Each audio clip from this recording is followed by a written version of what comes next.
now. It's more than 25 years since Tony Blair said he wanted half the population to have a degree, and back then few questioned the logic. The better qualified you were, the more you earned, the better you were for the economy. But today's potential students face a different equation. In less than the time of a 3-year college course, we've seen the launch of ChatGPT. Predictions from the investment bank Goldman Sachs that AI would replace 300 million full-time jobs. Entry-level jobs are vanishing at an alarming rate. It's likely to be one of the most challenging times in history for graduates to get a job today. The perfect storm of AI, political instability and economic uncertainty are causing what some are calling the job apocalypse. The last thing they want to think about is joining the workforce. But it is recruitment season. At their peak, graduates had over 22,000 jobs to choose from. Now, they have about 12,000.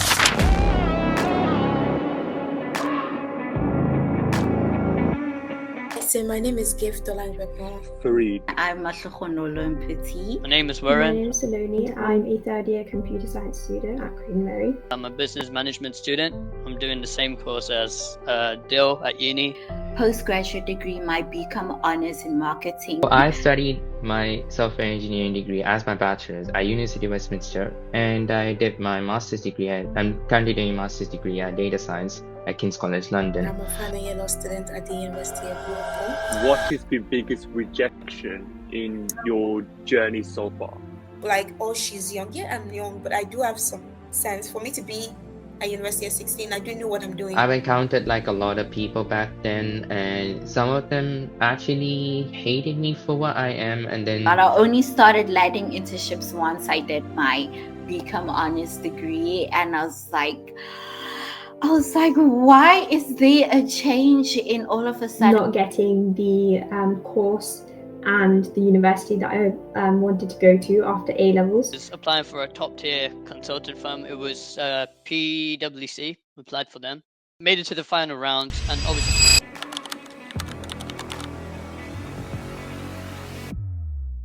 So, after 6 months, we are back with another Desire to Inspire podcast episode. This one's a bit different, and it looks like the longest ever Desire to Inspire podcast so far. We will be speaking to final year students and students which have graduated, and looking more into how they prepared for 5 year and what they did and how they approached it. Enjoy this one. Our first guest is Gift, who is a law student from the University of Liverpool. This was insightful conversation to say the least. Gift. This is a new episode of Desire to Inspire podcast. I want to try something different. I brought you on because I've seen your university journey. I've seen your posts sitting on LinkedIn. I've seen your brand. So please introduce yourself to everyone who is watching, what subject you are studying at university, why you are studying that course, and the structure of the course itself. Okay, thank you so much. I'd like to say my name is Gift Olanipekun, and I'm a final year law student at the University of Liverpool. So I'm also a Nigerian. I'm the founder and CEO of Go Legally Gifted. I'm passionate about three main things, which are law, diversity, and the ability to help students to be the best version of themselves. So I chose law because I really love advocacy. I liked the fact that I could be able to represent people when they are in their low moment, especially. And I grew up watching programs like Judge Judy and programs like Couple Cut, Paternity Cut, where they share amazing, amazing things, and can be able to see that those judges are passionate about what they do in terms of advocacy, the way they speak, with emotions, practicing their soft skills and their technical skills at the same time. So definitely law was something I thought of when I was very young, and it has been quite a journey so far, leading up to my final year at University of Liverpool. Yeah. So you mentioned law, you mentioned the reason why you wanted to get into the field.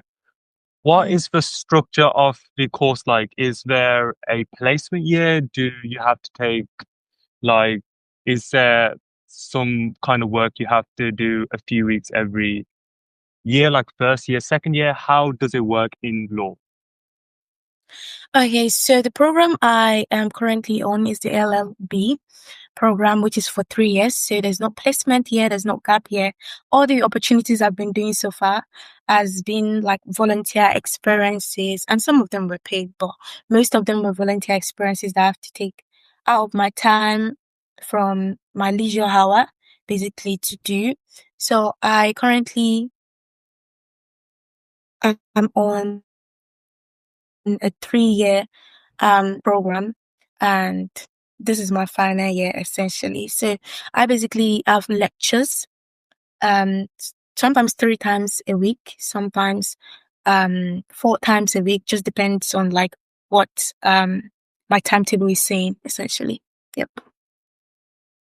So I've just So got that's a it. list here because I did make lots of notes in regard to this podcast, and I've seen that you've had roles in legal chief, ambassador, Yeah. teaching assistant, court like observer, and so on. And one thing which I've seen is, or a misconception maybe, is whenever I speak to law students, it looks like they need to have lots of like experience in order to be in a better position in the future compared to my degree and so on. So I wanted to ask, true? Is this true? And how can students get this type of roles and experience you was referring to before, like the volunteer experience, paid experience? How can they get that? And is that misconception right? Yet I would say like it's more of like your skills. I think for law is more of your skills, your soft skills, your interpersonal skills, especially in networking, your communication skills. You have to know how to speak to people and ask the right questions. So when you go to networking events, you don't just talk or just like think, well, why am I here? You just like know the certain people you want to talk with and know what you want to ask them. So that will sort of set you on a direction. And how can you do this? Before you go to an event, you have to do research on the company, on the firm or organization, and get some information about them that you use to ask like questions. I think that's very important. And about opportunities, getting opportunities. Yes, in law, you have to have countless opportunities because it's like almost like a competition whereby people are so many, doing different experiences, and you have to think, how can I get ahead of this game? That's what I do tell myself. How can I be the best version of myself? How can I get ahead of this race? So how you can do this by networking. I can expand how much LinkedIn has helped me a lot. I've gotten lots of amazing opportunities from there. Some people even reach out to me and say, "Oh, Gift, I saw this opportunity and I would like you to apply to it and stuff." And those things are fantastic because more than anything, what volunteer experience has taught me or opportunities has taught me is like what you get from them in terms of skills. So you might not get paid, but you get skills. You get how to talk, how to communicate both oral and in written form. Problem solving. Problem solving is very important because there are times where you face one issue or the other. Some are not expected, but some are sort of expected. So how do you sort of compose yourself? And I think these are the things the law firms are looking into, and organization skills, combining lots of, for example, myself, I do lots of things at the same time. I have to be highly organized, unless I will not be able to attend most of the things I do, because sometimes I can have like up to 4 events a day, and how can I attend each of them is by knowing the timing for each of them. So I'll say definitely organization skills, problem solving skills, things like networking as well, attention to details. Those little things can, especially in applications, those your errors and stuff, you have to look at punctuation marks, because those little things can tick you out of the box, when employers are employing in law firms. So I think these 4 skills are essential in making a successful application. But I would say prioritize the first one because I've gotten loads of experiences from them. Like I think when I got a week, I got 3 mini privileges offers, and it was as a result of networking, essentially. So you don't have to necessarily fill the application if you know someone in the role. So networking gets you as far as that. So yeah, I think these are the main points for me. It's more of like developing your skills. In university, what can you do that can develop your skills? Is it teamwork skills that your role requires? You have to go for committee positions or something that requires you to develop those skills because these are essential. And this can be seen as transferable skills in the role you want to work or being a barrister or solicitor. Yes. Your schedule sounds hectic and busy. I am busy almost all the time. Yeah. There's one point you mentioned about composure, being more composed. Like, is that something which you've learned from having these experiences and putting yourself in situations where you get out of your comfort zone, or is it Yes. something you've been born with? Oh, composure. I think composure goes in line with confidence. I would say I'm naturally a confident person, but I have to say sometimes I do not feel in the mood to network. I do not feel in the mood to talk to people. I just want to be in my room because I'm an ambivert. So sometimes I'm in my extrovertish mood. I feel like talking. I feel like going out. I feel like hanging out with friends. But sometimes I feel like staying in my room. So how do I sort of fight that, especially during the period where I have lots of events to attend, is something that has to do with a plan. So, for example, if you know you're going to have a networking session in the afternoon, you have to talk to someone in the morning for a minimum of 30 minutes, so that you can sort of get that sort of speaking out there. Like, I don't know, the way I do it is like, I talked to someone like before I came to this, for this interview. So I spoke with one of my friends for like 30 minutes and we had a conversation to sort of keep me energized in going and communicating. So definitely that has worked for me, but I think it's based on doing what works for you. And confidence and composure comes with long-term practice. Some people are naturally born confident. Some people are very confident people, but some people are not. And you just have to learn. It's a learning journey. You learn, you develop things as you go on. You know, don't say I'm not confident, so I'm not gonna attend in-person event. I'll just go attend the virtual ones. No, you're stripping yourself of so many opportunities that you could have. So I would say definitely attend the in-person event. You know, stick around people that are slightly more confident than you are, or people that you know that are like quite conversational, that can speak for a long period of time. And before you know, other people might join, or you can see a group of people and just ask a simple question. Oh, I came alone. Can I please join? They can never say no. I've not seen someone that said no to me when I just say, oh, I'm here alone. Can I please join your group staff to have discussion? My name is Gift and I'm a final year student. You know, introduce myself. Before you know, you've built a community of people that you never knew.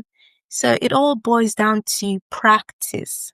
If you know you're not a confident speaker, you have to practice it. You learn it. So I think that should be my conclusion on that note.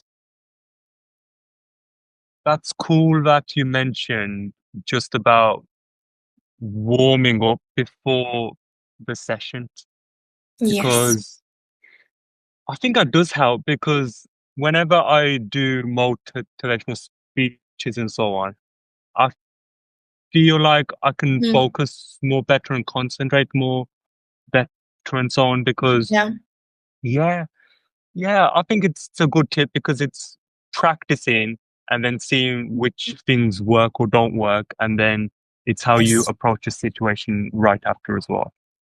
Yes. Exactly. Sure, and that's brilliant. And you mentioned at the start of the episode about Go Legally Gifted. Gifted, which is your brand, your personal brand. And I wanted to ask what led you to creating this brand? And one more thing is this brand just for law students? Okay, so I did mention at the beginning of this video as well that I'm passionate about three main things, which are law, diversity, and the ability to help students be the best version of themselves. So me creating Go Legally Gifted was as a result of students asking me so many questions on LinkedIn. You know, when I started growing my LinkedIn, I used to get so many questions and I do not have time to respond to each of them. Sometimes when I make a post, I can see 20 messages. And I'm like, oh my God, how can I start replying to each of them like separately? That takes a lot of my time. Sometimes I do devote an hour, 2 hours to answering questions, you know, but now that I get a little busy because like transitioning, you know, from first year to second year, then it was a lot for me and everything. So I thought of creating a platform where not just I can answer questions, but other people that are interested in mentoring and mentorship can also answer questions, because I believe that I do not have all the experience. I'm not a barrister yet. I'm an aspiring barrister, so I do not have all the answers to the questions that these students are asking. So how can I sort of build that platform? How can I sort of make sure the answers are being given to them, the right answers are being given to them? That was why I created Go Legally Gifted. And just because when I was in University of Liverpool, in my first year, I was at the age of 16. I did get people tell me a lot, oh, you're so young and stuff. Because again, the admission to University of Liverpool was age 16. Quite a young age and quite unique. You don't really hear everywhere like someone this age gains admission. And it was like, I had a little bit of struggle in my first few months because people are like saying lots of things and it was affecting me, imposter syndromes, all those things. Having a mentor doesn't mean that you essentially have someone that helps you academically. Having a mentor can be someone that holds you accountable as well. Having a mentor can be someone that helps you emotionally. So there are different forms of mentorship. And one of the things that we used to do in GLG, especially during the first month, is for you to tell your mentor, as a mentee, for you to tell your mentor what you want, what kind of support you want, so that they can be able to step in and provide the right support. Because we do notice that people don't just want academic support. There are other ways you can help people aside from this. That's why sometimes on my personal page on LinkedIn, I do post some motivations, you know, to cheer people on, because we're in this to pull each other up. Nobody ever makes it on their own. So that's why there's mentorship, to sort of help people and to skip some sort of learning processes that those mistakes that those mentors have made, so that you as a mentee don't get to make them. And I do have mentors personally. So because I do enjoy pouring into students, if I don't get poured into, that means I'm pouring into students, but like there's nothing else for me to offer. So I do get poured into as well. So please tell me the second part of the question. Is it only for law students? Is that it? That's it, yeah. Yes. So Go Legally Gifted for now is for law students, just because of the capacity. I think we have over 100 students now. So it's like there's lots of things to deal with. We're not willing to expand it for now, but I don't know, maybe in the next 2 years' time I can decide to expand it to all this other courses. I think for now it should be restricted to law because of the capacity, and for me to be able to prioritize quality over quantity. Yes. But if someone is interested, you can still reach out to me, but personally, but it wouldn't be like from the Go Legally Gifted platform. Just reach out to me personally. If I have someone in my network I can connect with you, I can connect you with, I'll definitely try my best. Okay. That makes sense. And I can see you've got a lot of passion and care, like you want to help.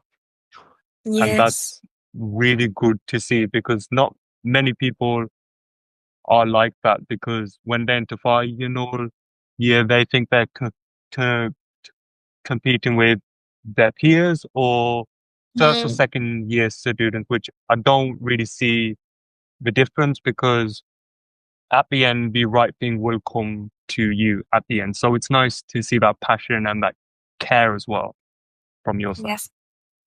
I also like to say that I've mentored over 16 students so far, and I think I did most of the mentorship outside of GLG. So I mentored over 16 students at the peer mentorship program that my university hosts. So mentorship is something I love naturally.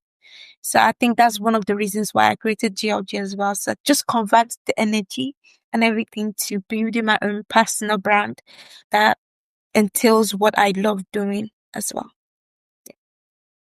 That's really, really nice. And you mentioned just before you have a great network on LinkedIn and the community and so on. I just wanted to ask, how do you normally network, and have you been like this since birth? Oh, wow. Networking is a very interesting topic that I can talk about all day. I feel like to network correctly, because there are ways you can network incorrectly. So to network correctly, you walk into the room, you look up, you're confident, because the moment you walk into that room, you must have a goal. Once you walk into the room, you look up, you find your seat. You can sit with your friends, but I advise you not to. I have my reasons for that, because sometimes you might not want to break out of the shell because your friend is there. You might be a bit timid and reserved. But if you like that, that's definitely good. You can, but sometimes it's also good to stay maybe 2 seats away from them so that you can be able to speak well. Basically, so networking, I said, for me, is more of a journey, like I said earlier, just because when you're networking, you don't get it straight away. Especially if it's your like first months, when you gain admission to university and it's your first month of speaking to people, you don't sort of get it. It's more of practice, and it's more of things that you pick up as you go. Personally, that's what happened. I was confident, but I didn't really know how to. It's more of articulate myself, bring myself together, be composed and stuff. So it's something I had to learn. You learn, oh, that works. Oh, you have to speak clearer, because people will be like, oh, sorry, I can't hear you. Another thing was my accent. My accent, I can hear you. I had to speak louder, I had to be more vocal, so that people could understand me. I'm originally from Nigeria, and Nigeria has a accent, basically. So it's something I had to learn, growing up and going through university. Because I think one of the things University of Liverpool does is that they bring people from different chambers, barrister from different chambers. So you get a feel of what it's like to be a barrister. So that was really helpful. So networking should be your number one priority. For first year, second year, third year, training semester, networking should be your priority. Because once you don't network, you don't sell yourself. Because being a barrister, before you get to that stage, you have to have something called sales skills. You have to know how to sell yourself to the other person.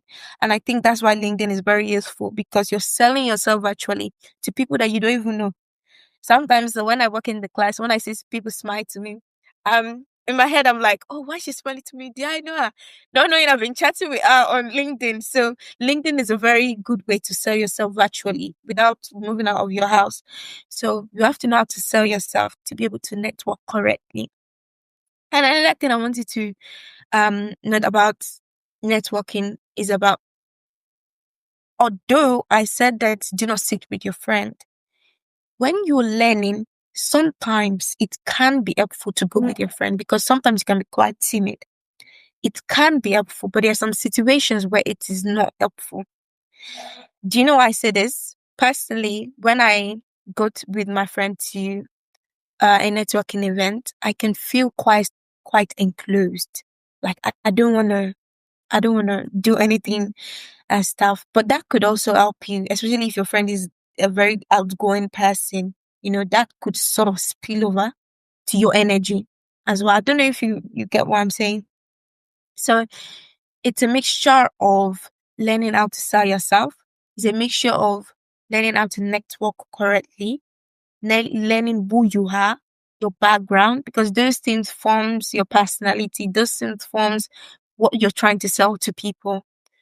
So yeah, definitely, I advise you sell yourself and go with a friend if you feel the need to go with them. But if you don't feel the need, if you feel like you can do it personally, definitely advise you to. So it depends on what works for you. Everything I'm saying is based on my own experience. You have to pick what works for you because might have different personality. You might say, "Oh, I prefer going with my friend." I might be like, "No, I don't prefer." So if I meet a friend there, that's totally fine. I can talk. But sometimes going with a friend, I can get used to a friend, and when that friend is not there, I'm like, what's going on? So it's both ways. Do you get what I mean?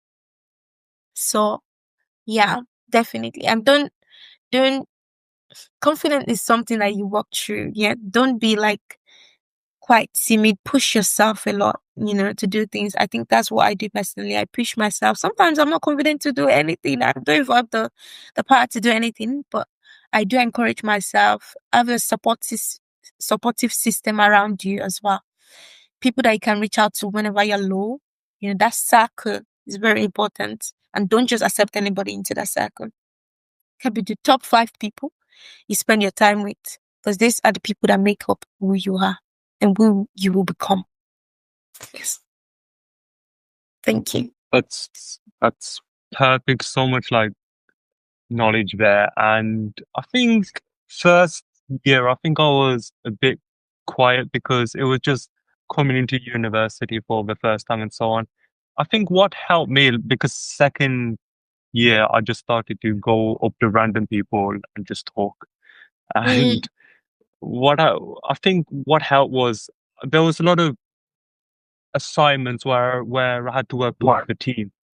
And there was like 3 people, 4 people, 5 people, 6 people, and it's all talking, like making sure people do the work and their task and so on. That helped a lot to get that feeling for me. And it was good you mentioned about selling on LinkedIn, because when I started my LinkedIn, more people have started to like come to me and say, "Oh, I've seen you on LinkedIn and you do this and this, this and this, so and so." So it's nice for connection building.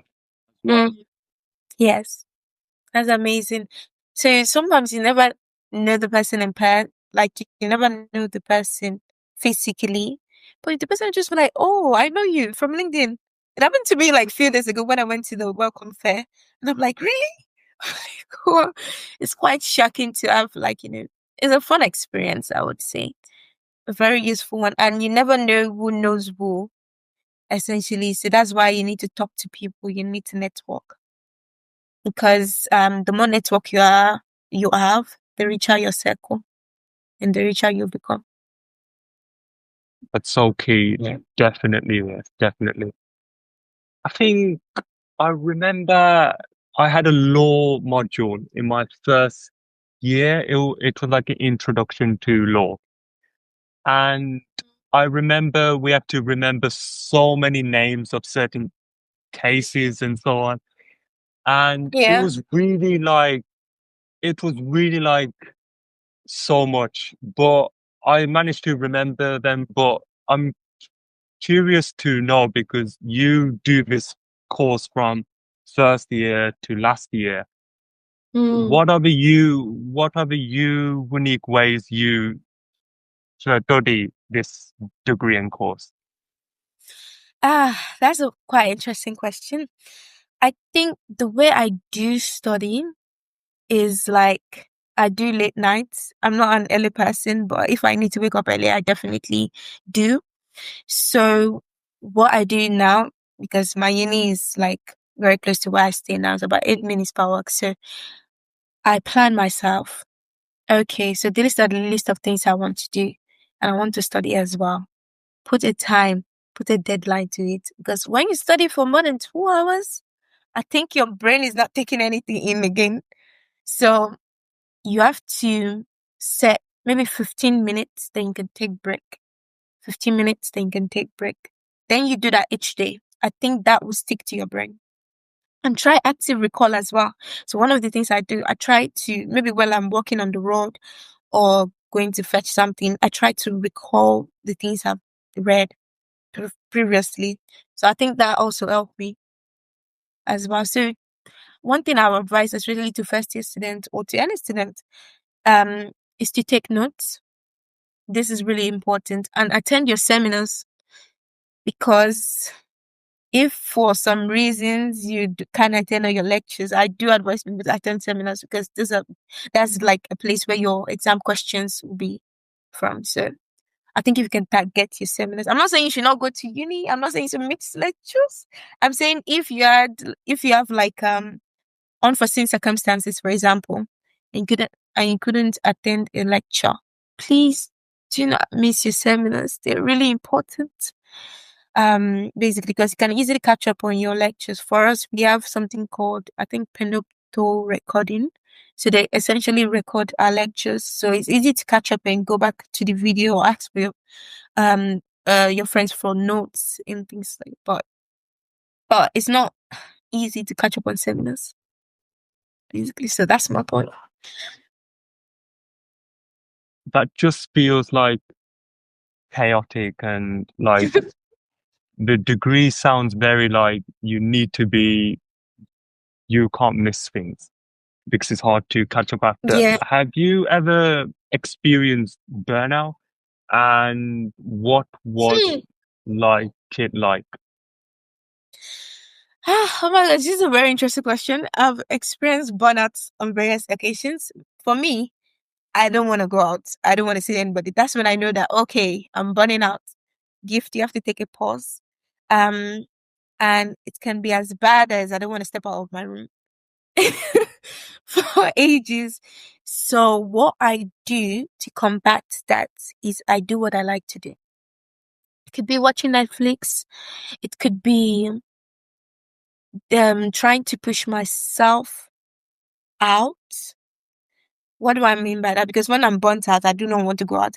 But trying to push myself out, trying to see a friend, trying to call someone, because those things, I experience burnout mostly when I'm overworking myself, or like trying to chew more than I can chew, basically trying to put something more than I can chew. So it's like I set schedule for myself as well. So I think schedule is something that should be prioritized, even in university, because it just prepares you for like your years to come, basically. For me, maybe when I'm a barrister. So I try as much as possible to put timings to these things and make sure I don't swap the timings, because I've done that a lot. I swap the timings for each of them. I'm like, what's supposed to have a call? Oh, what's going on? And stuff. So I make sure I try to put the time into that and try to do what I love. I think that's the main one for me. If it's to watch Netflix, if it's to bake, because I do love baking as well. If it's to sing, just to sort of take me out of law, because I'm very passionate about law. I can spend so much time on studying law and working on Gully Gifted or answering messages or doing lots of things. But doing my hobbies takes me out of that.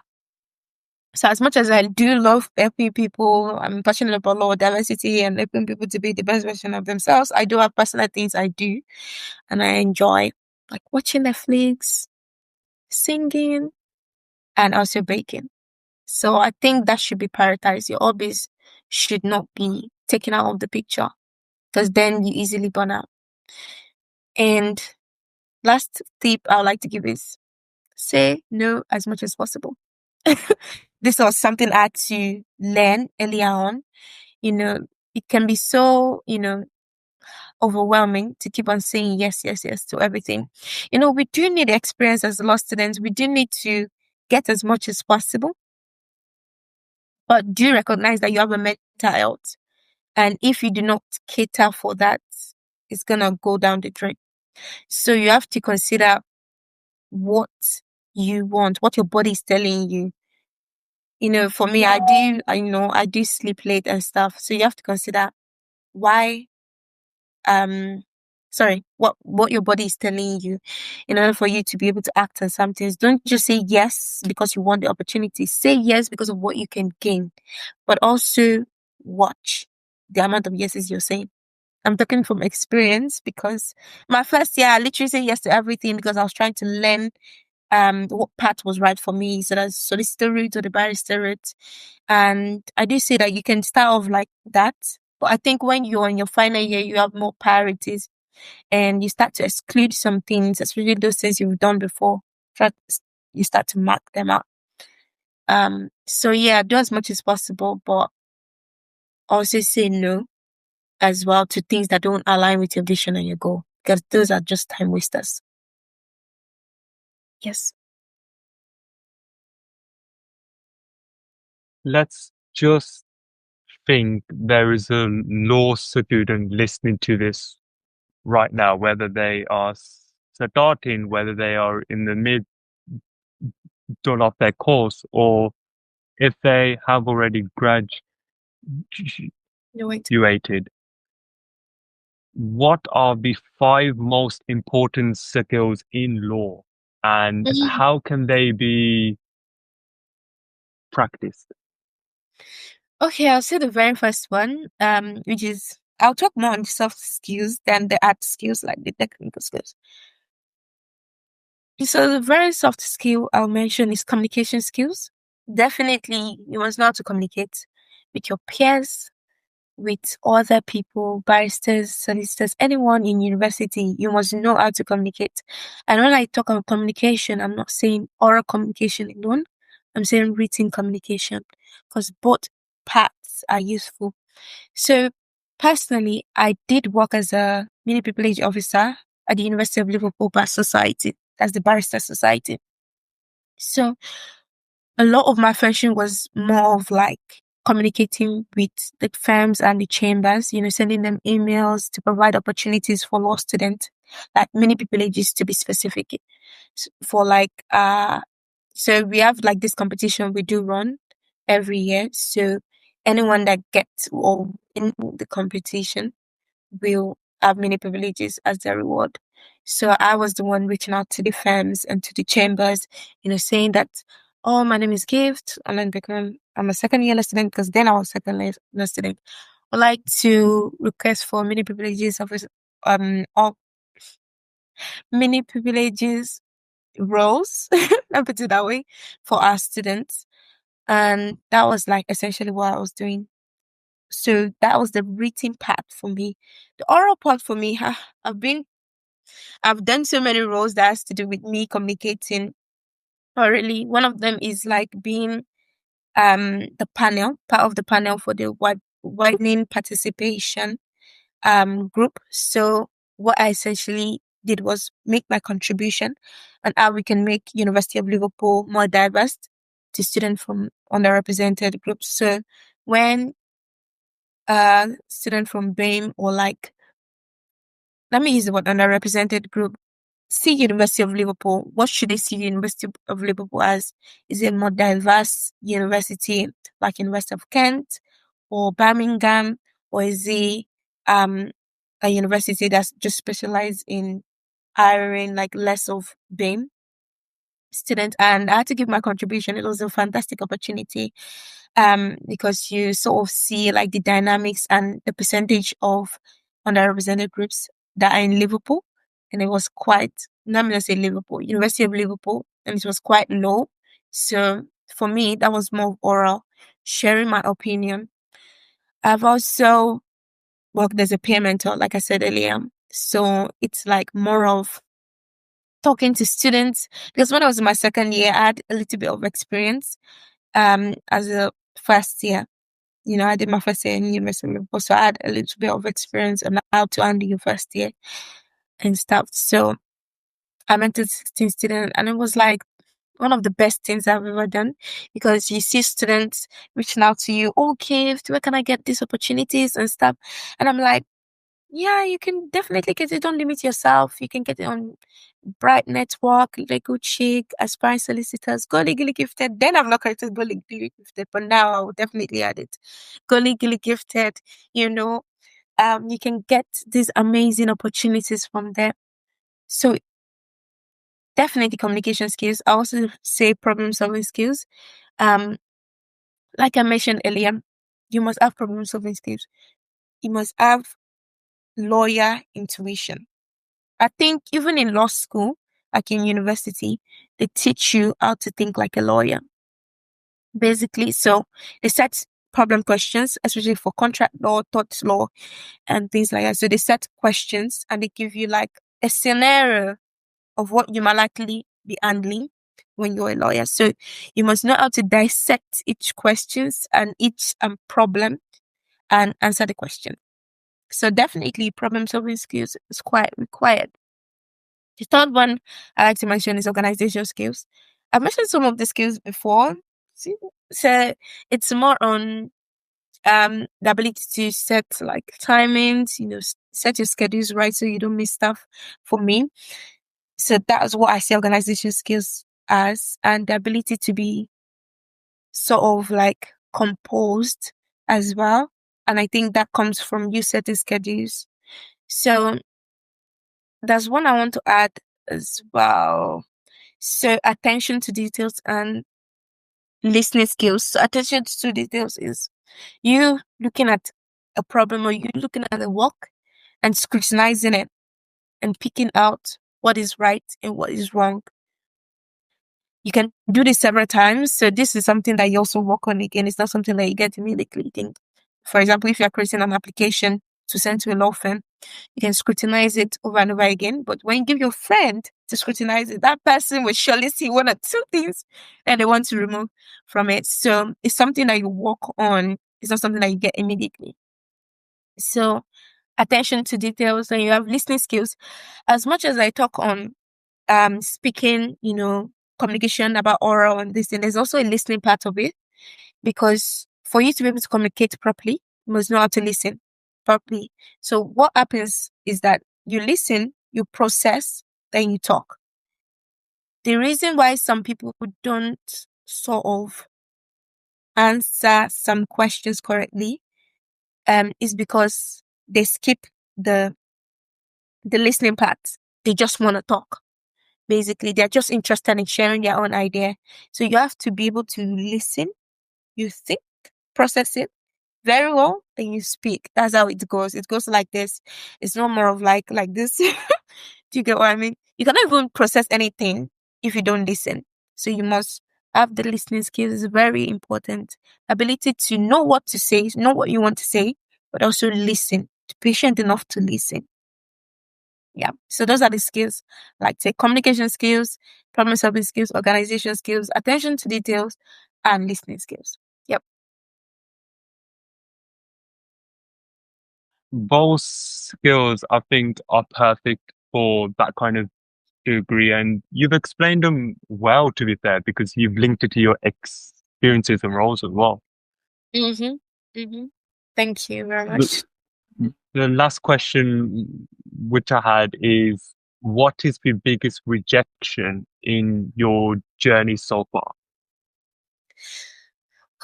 The biggest rejection for me, I would say, is when I was like 16. I think I've shared this story before. I did have people tell me, "Oh, you're a child and stuff." It was a rejection to me because it was like when I would try to share something important, this was like, "You're a child."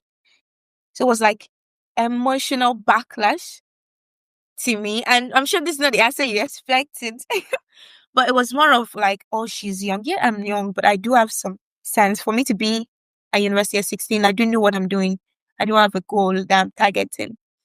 So it was like some of my friends were like, "Oh, you're young and stuff," and you can sort of see the I'm looking for the right word, sorry, can sort of see like they underrating me.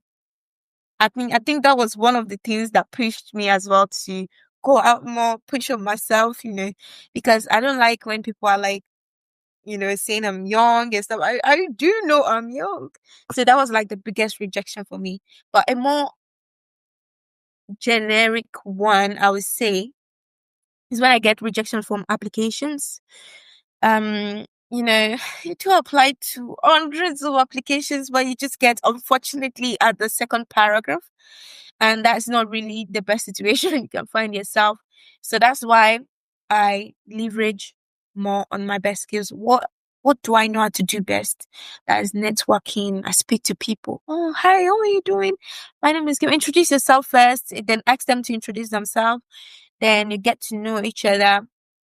You build a base. Maybe the person is interested in a particular movie that you've watched. Sometimes they don't really have to be about law. Sometimes it's just be something random. Then you guys have a base for conversation. So I think definitely rejection from sort of like the emotional backlash from university, people telling me that law is not like a very diverse course in terms of like accommodating people from the Black heritage or things like that. I've met people that told me that they said I should go into medicine, that medicine is a more preferable and diverse course than law. But you just look at those things as noise. You have to learn how to. I think one of the things I've learned is how to keep away the noise from my environment. For every challenge you face, there is something you should learn from it beyond anything. So you have to learn how to block the noise and focus on your goal. And how can you do that? You have to first have a goal before you can focus on one, and just filter things. You can ask for advice from people, but learn to filter them. I'm someone that personally love advice. I'm like in any event, I'm just like, please, what are the top tips you can give students? And I just go in that direction. But I would say learn to filter the advice, because a lot of the times you can get people telling you A is correct, and that person will tell you A is wrong and B is correct. So you have to know what suits you the best and filter the things that are wrong. It's because when you have a group, a circle of people, a lot of people, it can be very easy for you to get lots of information, basically. So you have to learn how to filter them. Yes, so definitely, those are my top two. Emotional backlash and people telling me I cannot do something, rejections in terms of applications as well. So you are the only, what's the word? You are the only stopping force to yourself. So don't follow what people tell you. You are the only person that can change yourself. And the only person that can make yourself or break yourself, because you have the power of choice. So that's why I do tell people, don't follow what people are saying. Just focus on your goal. Yeah. So that would be me. Wow. I just want to say thank you, Gift, for coming on this podcast. I wanted to do something different, and we went all over law. We went in degree. We went in best skills. We went through your journey and so on. So I appreciate your time, and make sure to follow Gift on LinkedIn. And I'm just gonna pass it just over to her in like 20 seconds if she has any messages which she wants to say to the audience. So take it away, Gift. Yes, so what I would like to say is a bit of what I've mentioned earlier. So don't let people tell you what you can do and what you cannot do. Block the noise so that you can be able to see clearly and hear clearly. Because yes, when you will notice around you, there's so many people speaking, but when you block the noise, that's when you'll be able to focus on your goal, basically. So yes, thank you very much. You guys should not give up on yourself. Try again, keep on trying. Rejection is a redirection. rejection is totally different from denial. So you must understand the difference between both of them, because rejection is more of an external view. Denial is more of an internal view. You can control the external and you can also control the internal, but you have the choice to control both of them. So if you want to change the situation, you have to first control the internal before you can control the external. You get what I mean? So you don't have an excuse because you have the power of choice. So be the best version of yourself today. Thank you. Thank you so much, Gift. Thank you. Next up, we have Fareed. He has already graduated from his Bachelors and Masters in Data Science and Software Engineering from the University of Westminster and King's College London. This one is another interesting conversation. Fareed, thank you for joining this different kind of podcast. I'm doing something different, and let's start off by asking you, why are you studying, or why have you studied your degrees in Bachelors and Masters? Why both subjects be structures like just of both, like of them? And what are the main differences between bachelor's degrees and master's degree? Okay. So I studied my software engineering degree as my bachelor's at University of Westminster, and I did my master's degree I'm currently doing a master's degree at data science at King's College London. So basically, the main differences between bachelor's and master's is all about building the foundational stages. So when you do your bachelor's degree initially, so you're literally starting from scratch. So what you learned will actually carry forward a bit, but for some students who actually don't know what the actual concepts are, so they actually start things from scratch. So they build their foundational skills, and then every year goes by, so they literally know where they are at, and then they just like amp up the skills to the next level, and then yeah, so that's what the bachelor skills are about. And then for masters, so it's all about the advanced stages. So what you learned at bachelor's will carry forward to the master's skills, and then so what I did was I studied software engineering. That's like a different pathway for me. So it's all about like a technological framework such as programming languages, and then knowing what the trends in software engineering is. And yeah, so that concept was different. And when I transitioned to data science, that's like a different kind of track. So it's all about researching with data, and then using your programming languages. I mean, mainly it was Python, because data science is also mainly more with Python data. We're working with data. So it's kind of like a different perspective to see it that way. And when I started my master's, I was really like a little bit nervous about it. But when I just saw the concepts firsthand, and then I was like, yeah, okay, I can be able to manage them somehow. And then when I started to attend like lectures and tutorials every day, then I realized that the difficulty level really stooped up, and I was like at the middle. I was not even there nearly, so it took me like long enough to catch up on the concepts. So yeah, so the main difference between those two is just bachelor's is just the main foundational stage of your life, and then master's is just an optional stage for you. If you wanted to know more of your sector, and then if you want to advance yourself in that related sector that you like, so that's when you get to choose your master. Even if you want to do it now or in the next few years, that's all up to you. It's not compulsory. No one's going to force you to do it. That's entirely up to you to make that decision. That's pretty like interesting. You mentioned the differences between both, especially like masters being the next step. I want to like right now, like I'm in final year, so this is my final year, and I'm not sure I could do masters. I'm not certain at the moment, but last year I did a placement year.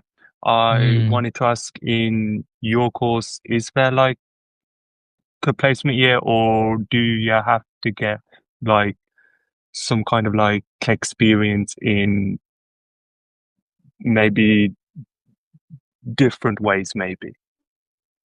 I mean, initially I booked myself as, 4 years with the placement year, but when I landed into my third year, which was my placement year, and before that I was like I applied to many internships, like replied to many other internships, so to get in. But the thing is, I did not manage to get any any internships. So when I was in my placement years, so it was then my life just went down, and I completely felt depressed about not getting a internship or anything.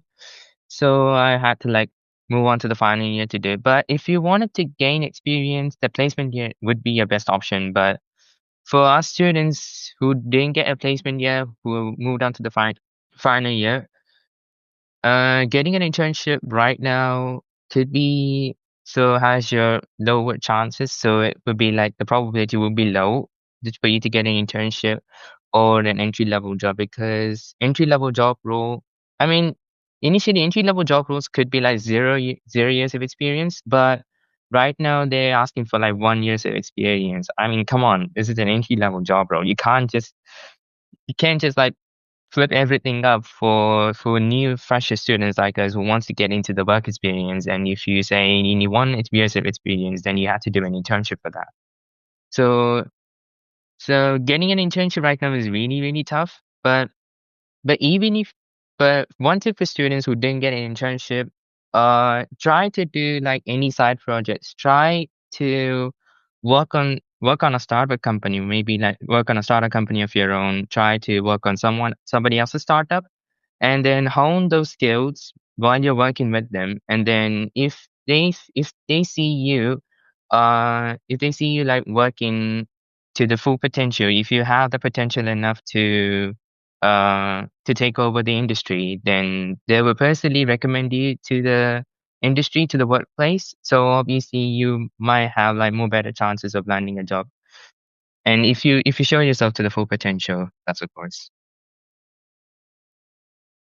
Just while knowing more just on that, I've Mm-hmm. seen your degrees and your courses, and they are more different compared to people that I've spoke to. So how do you keep like up to date with these courses and with these like sectors and so on? And how do you manage to do it on like a daily or weekly basis? Mm.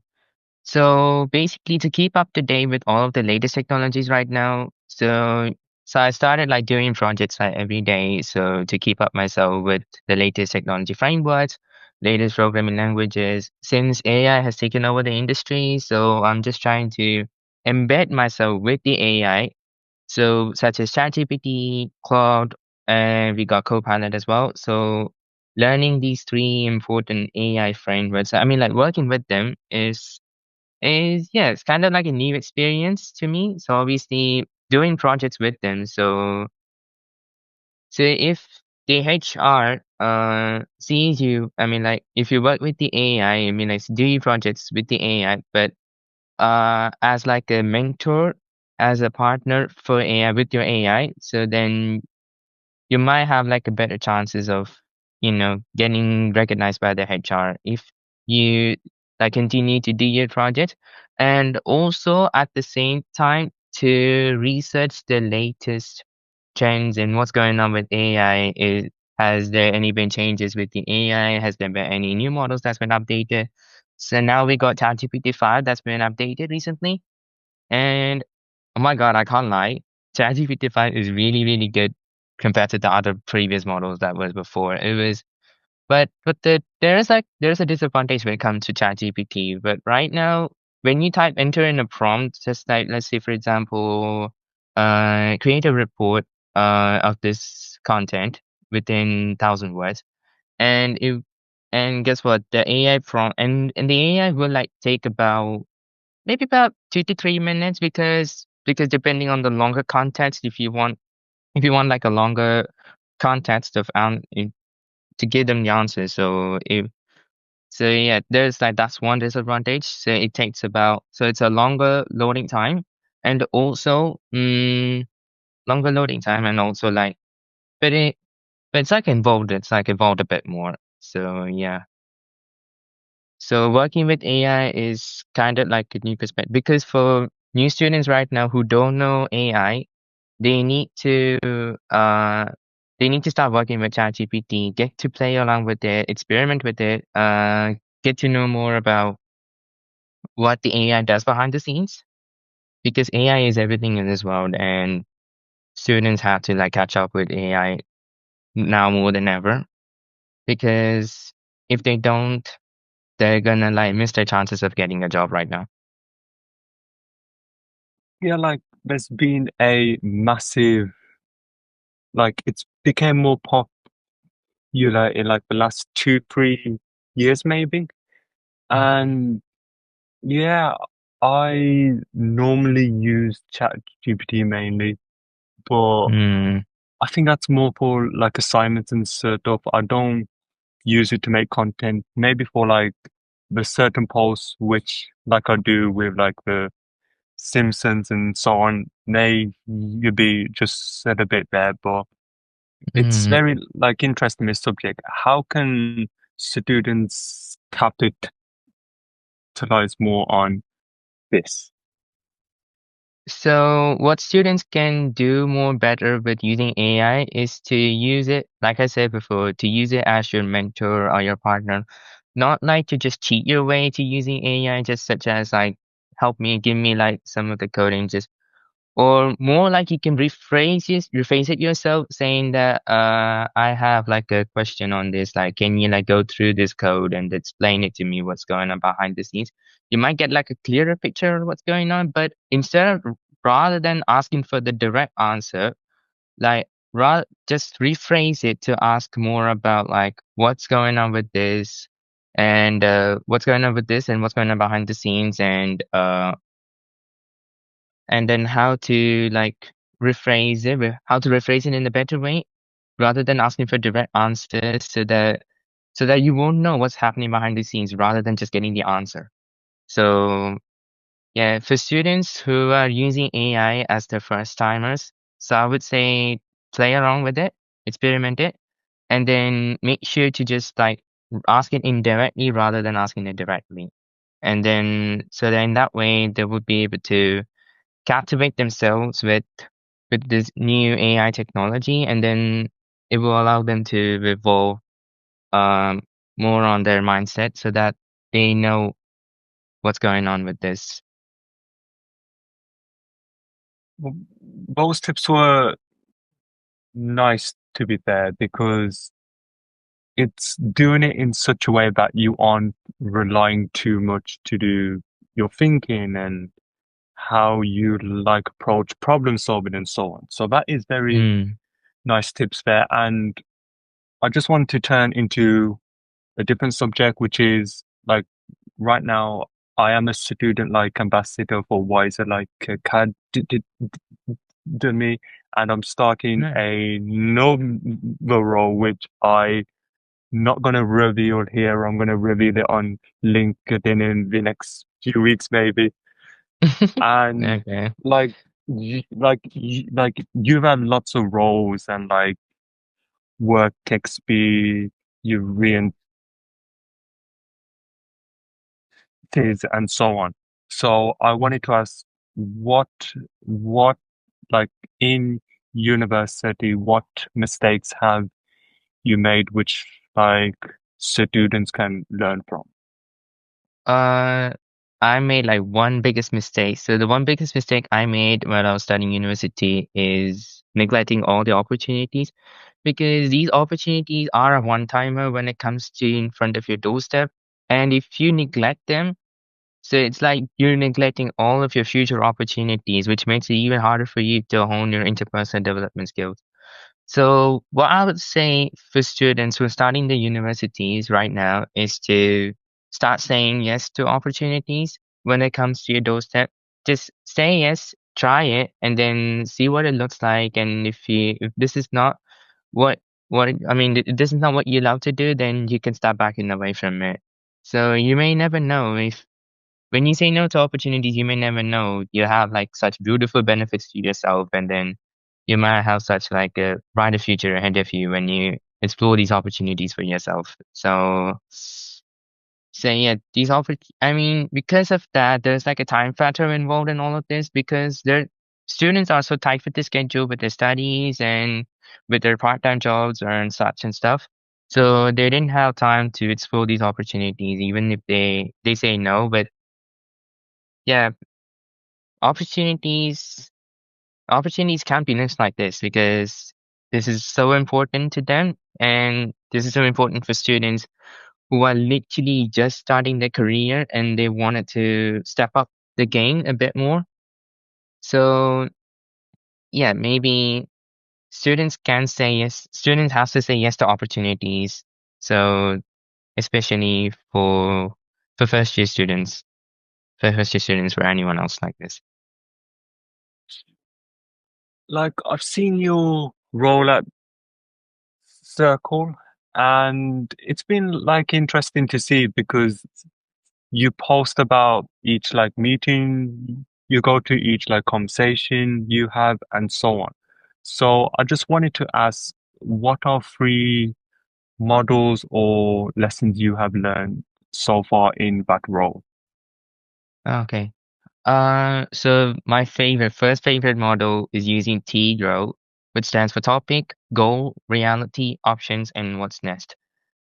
So I just had my one-to-ones recently, and yeah, we just had to use TGROW model to ask the relevant questions and to add scaling and to introduce scaling into the question. So there's like differences between I just had this thought of like add a difference, like add a question. What is the difference between coaching versus mentoring?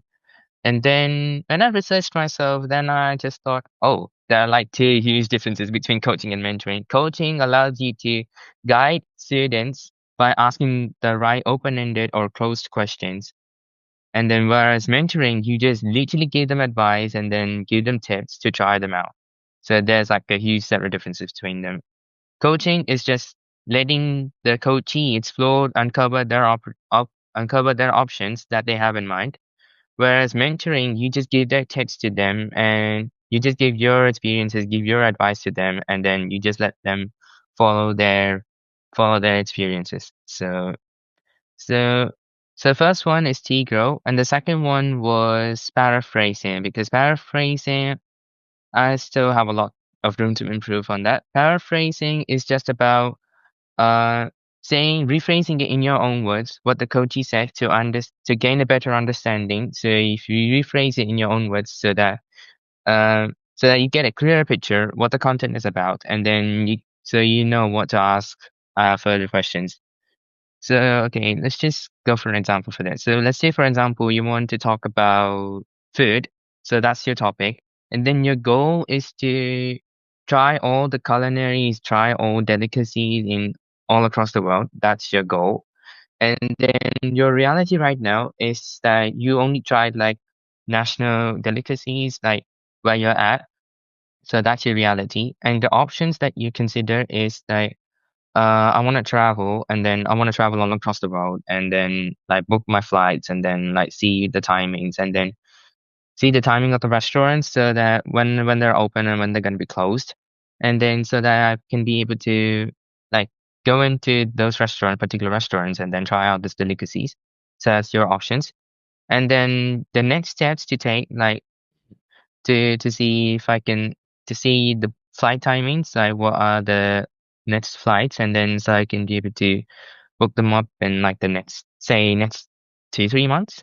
So that's gonna be what's next. So in that order framework, so it's makes it much more easier for the coach to ask questions to let them uncover their potential, because they have their options back in the back of their head, but they need someone else to guide it. They need someone else to ask the questions so that they need their time to think about it. So there's a huge difference when it comes to that. And and then yeah, that's one, paraphrasing. And the third one I would say is challenge support matrix that I just recently encountered. It's really much easier when you see there's like a low challenge, when there's when there's high support, when there's low challenge, there are like certain emotions that's been involved. So let's say when you have high support, low challenge, which means you're kind of bored. So for example, let's say that you wanted to cook something. So so let's just say that's high challenge, low support. So that means you wanted to cook this menu and then but you don't have the right amount of support. So which means you you literally start to panic. So literally starts to panic and then so that's one. So when you have low challenge, low support, which means you feel bored completely when you don't have any menu, you didn't have anything to cook and you don't have a menu, so that's kind of bored. And then when you have high support, low challenge. So which means so your life will be so it will be bored. So that kind of like a bored emotion involved with it.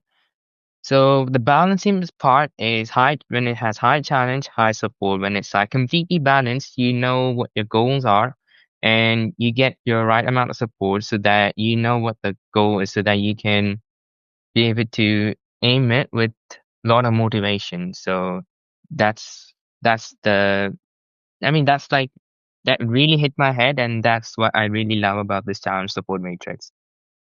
So yeah, those are the three models and three frameworks that I learned and learned so far. It's been really cool to hear the breakdown because like Mm-hmm. right now I'm studying business and management and some like of those concepts I've learned like in second year. So it's been nice Mm-hmm. to hear more just said about them. And I want to say I saw on your on your LinkedIn, and I want to say congrats on your new role as crew trainer at McDonald's. Mm-hmm. Mm-hmm. Thank you. And I've just got a list of your various roles which you've had so far, such as future leader with Circle, crew trainer at McDonald's, and Mm-hmm. volunteer like assistant. And I just wanted to ask, out of those roles which like out of those roles which like have been mentioned and the roles which you have had so far, which Mm-hmm. were your which were your top three favorite roles and what led you to making those decisions for those rankings there? Um, so my first top one role would be future leader at Circle. Why I chose to take that? I just came across it like a few months ago. I just came across on a LinkedIn post saying that we're just still accepting applications to join as a future leader at Circle. And then I realized that, yeah, so this could be a better chance for me to level myself up and then level up my communication skills even further. So previously, I've done a program called We Speak.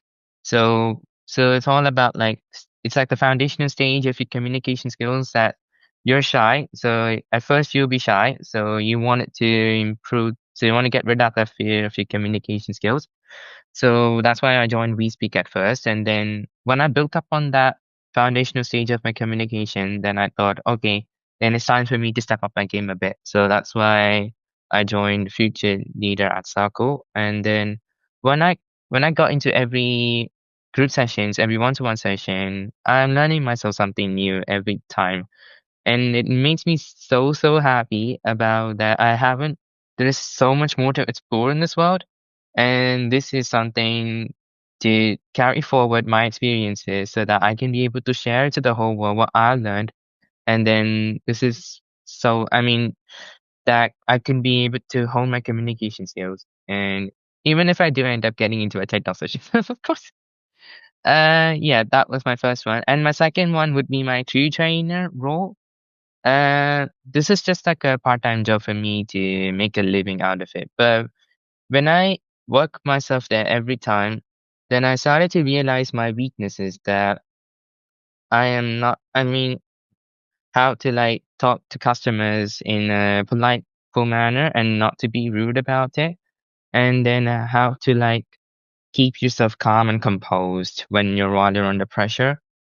Since I just promoted myself to a food trainer, I'm starting to learn like those huge responsibilities that I have in my hands and how you been able to like lead the ships, like lead your ships, like whenever you're in. I mean, I had like twice. I had did this like twice to like take in charge of front. So there's like leadership. There's that leadership that comes into play. You know which one is like really strong at which stations, and then you know like where to assemble them and which one to like do that. Yeah, so on and so forth. So that's one important play. That's my second part of the role that comes into it. And the third one would be there's a lot to that. Third one would be a peer mentor as we speak, of course. So after attending that foundational skills, and then I got nominated thrice during that 4-week program. So I eventually got the offer to become a peer mentor. Then I got interviewed for that, and then I did as a peer mentor, and that also enabled me to explore more about how I can mentor people because I had this like burning desire. I mean, you had like the burning desire questions because I have so much burning desires that I wanted to coach, that I wanted to get a job, and I wanted to train students in a better way. But when I get into those, I start to question myself like, am I doing this or is this something what I love to do?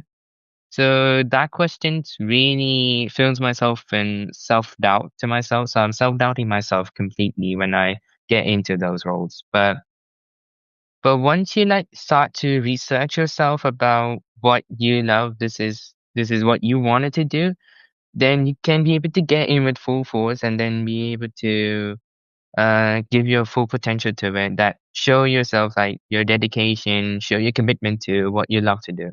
And yeah, so those were I mean, yeah, that's a question that just turned into like I took that as a motivation for me, and then that would maybe like push it forward, and yeah, those were my top 3 roles that I have in my experience right now.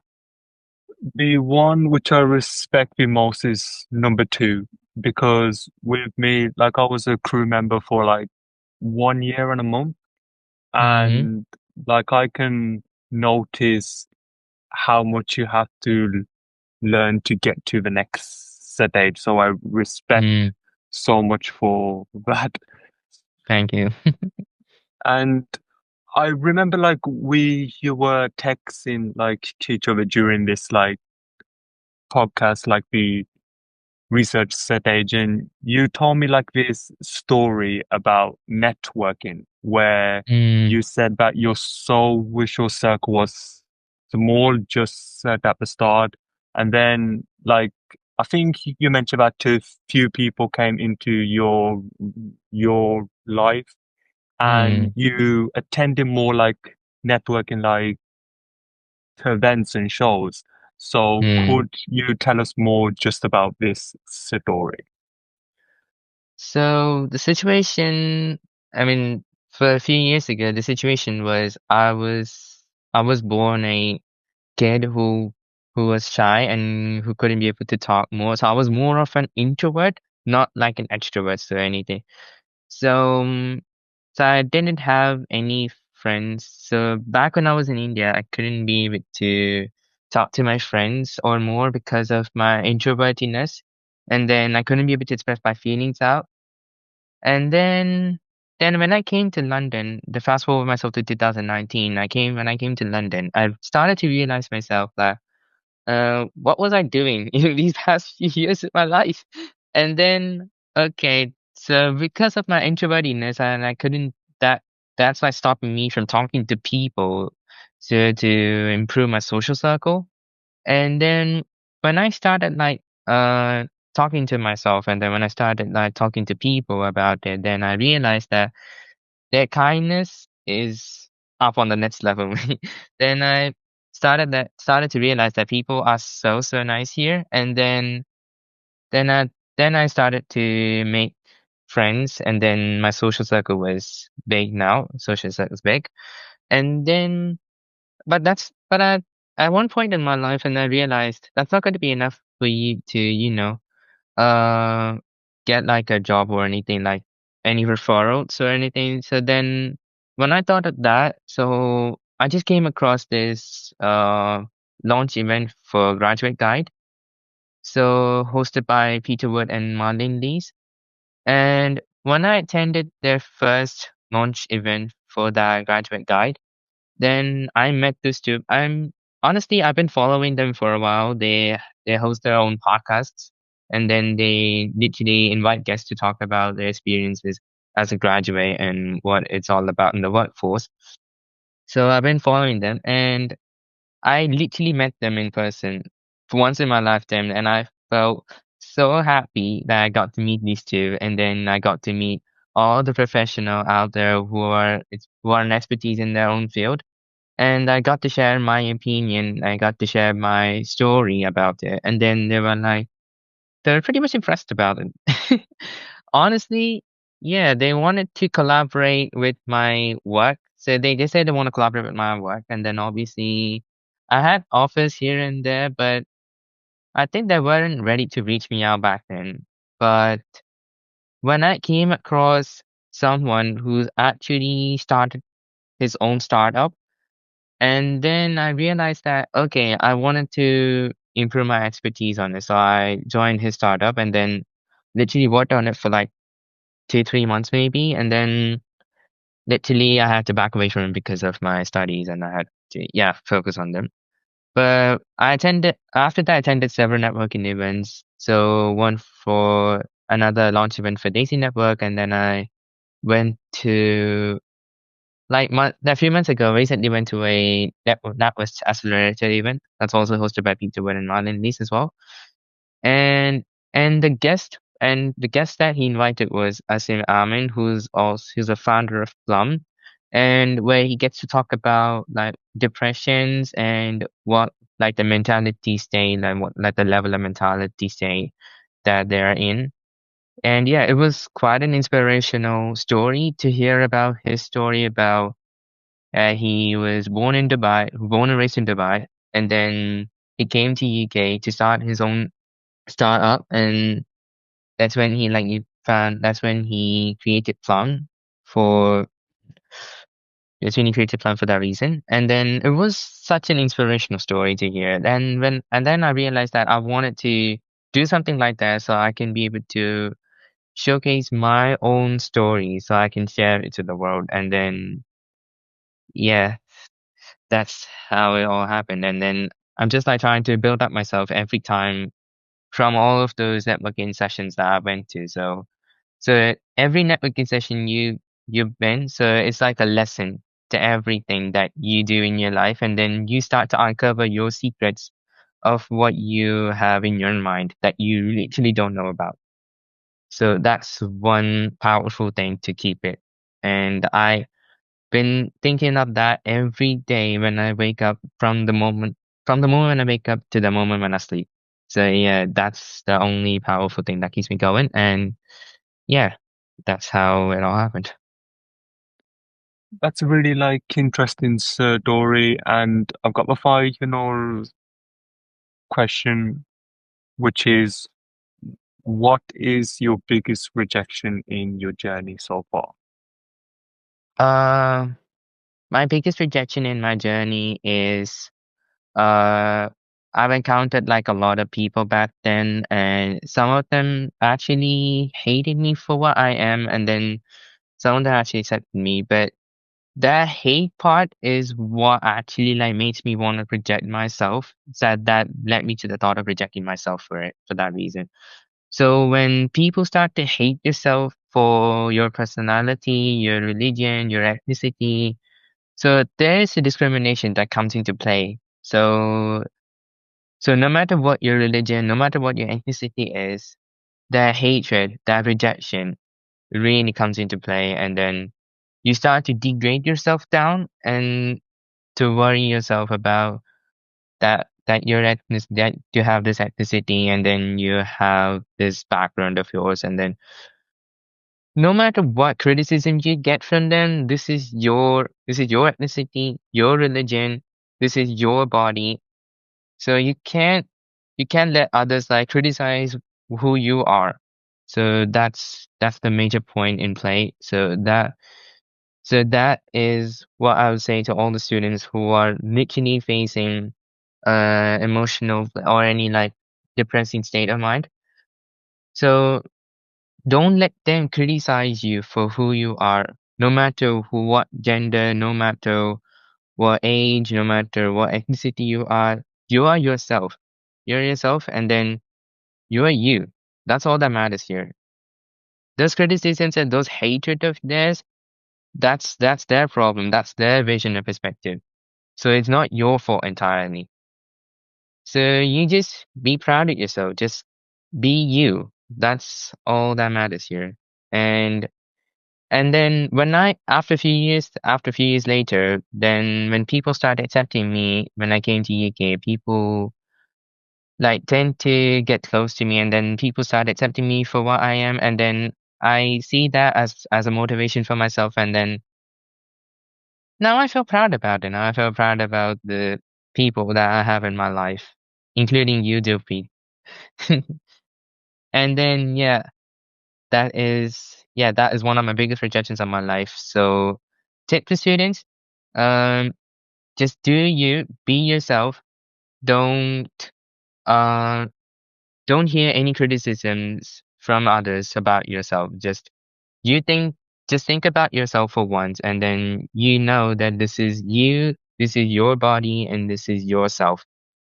So love yourself, then you can love others. I first do want to say I appreciate the kind words, and that's really powerful mindset and mentality right there. I just want to say thank you, Fareed, for coming on this podcast. We've covered so much. We've dived into different roles. We've dived into artificial like intelligence and rejections and comebacks and so on.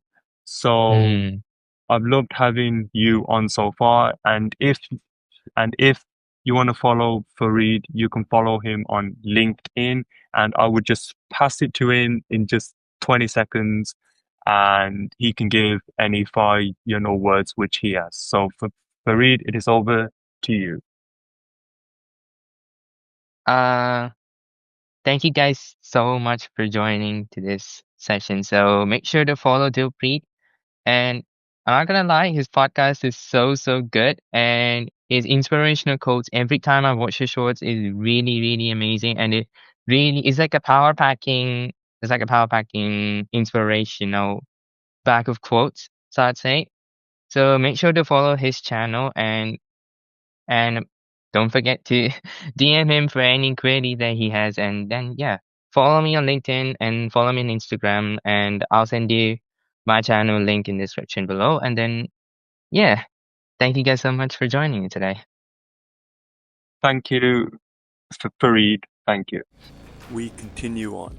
The next guest is Mahlohonolo, and she is an international student. She's based in South Africa, and she's currently doing her BCom in digital marketing. So let's get more into this episode. Mahlohonolo, this is a new episode. I'm doing something different, and it's nice having on another marketing student here.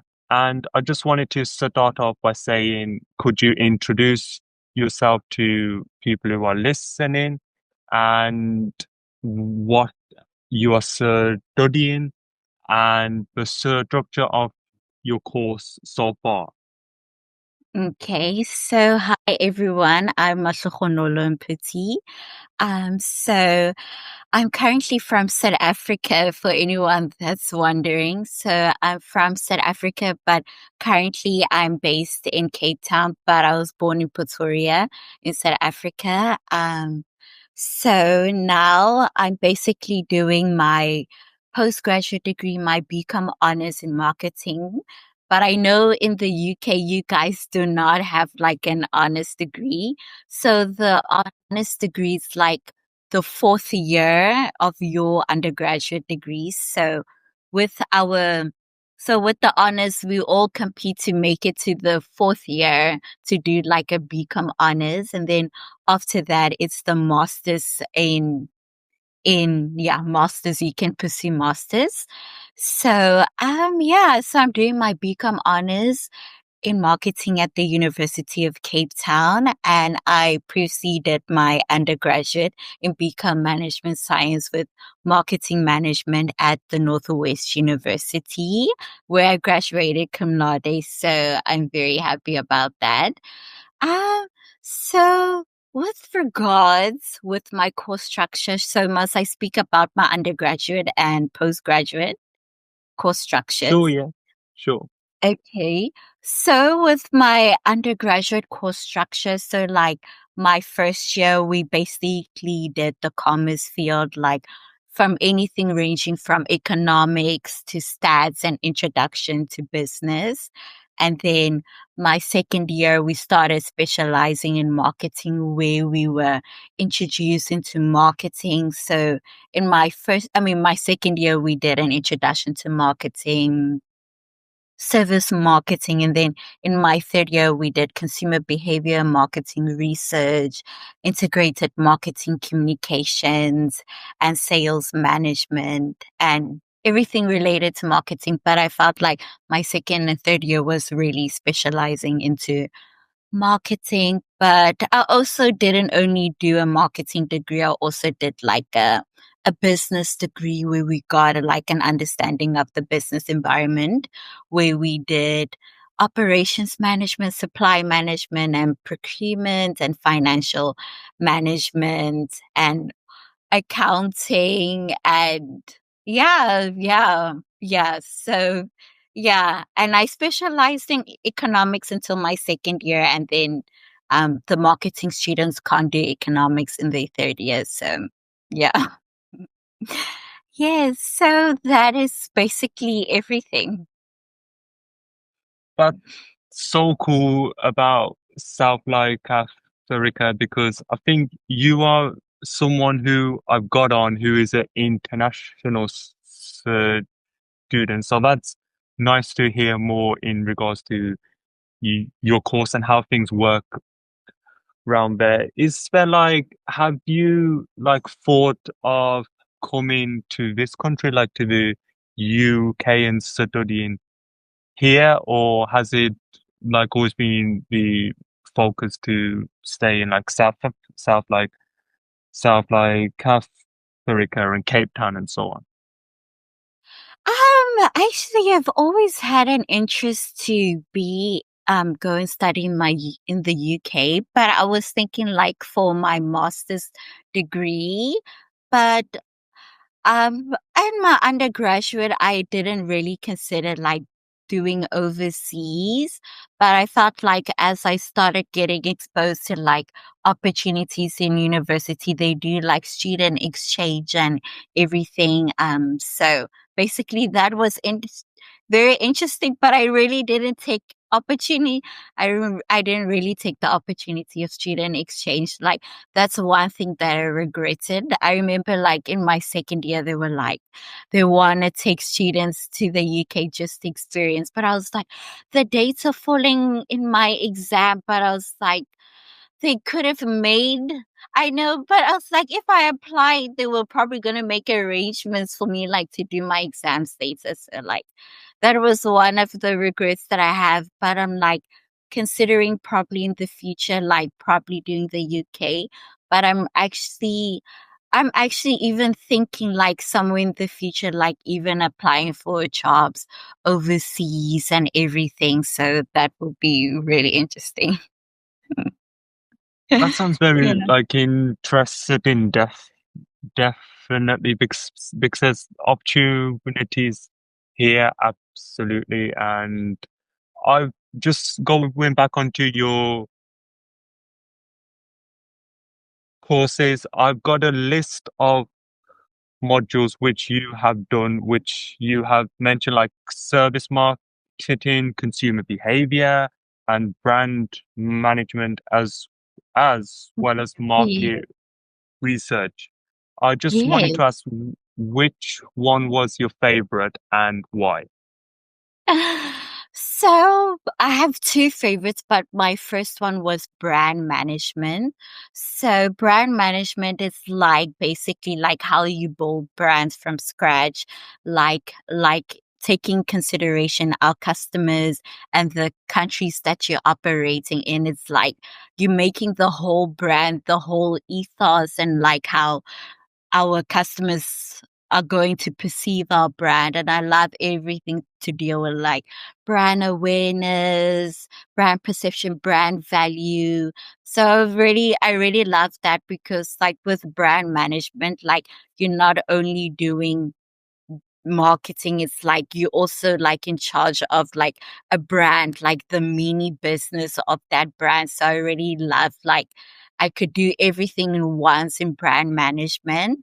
And then my second one was consumer behavior. Like I love learning like how what makes customer, why do they think a certain way, and like why do they act in a certain way, and like how different advertisements are used to like change consumer behavior, like um yeah, like just everything to do with consumer psychology is like really interesting, and I really love that. Yeah, I really love those two modules.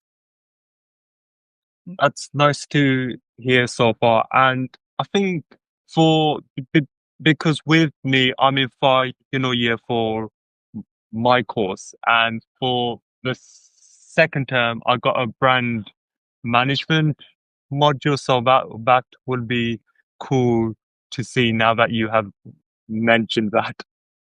Yeah, it will be cool. I tell you, you're going to enjoy it so much. Yeah, you're going to enjoy it.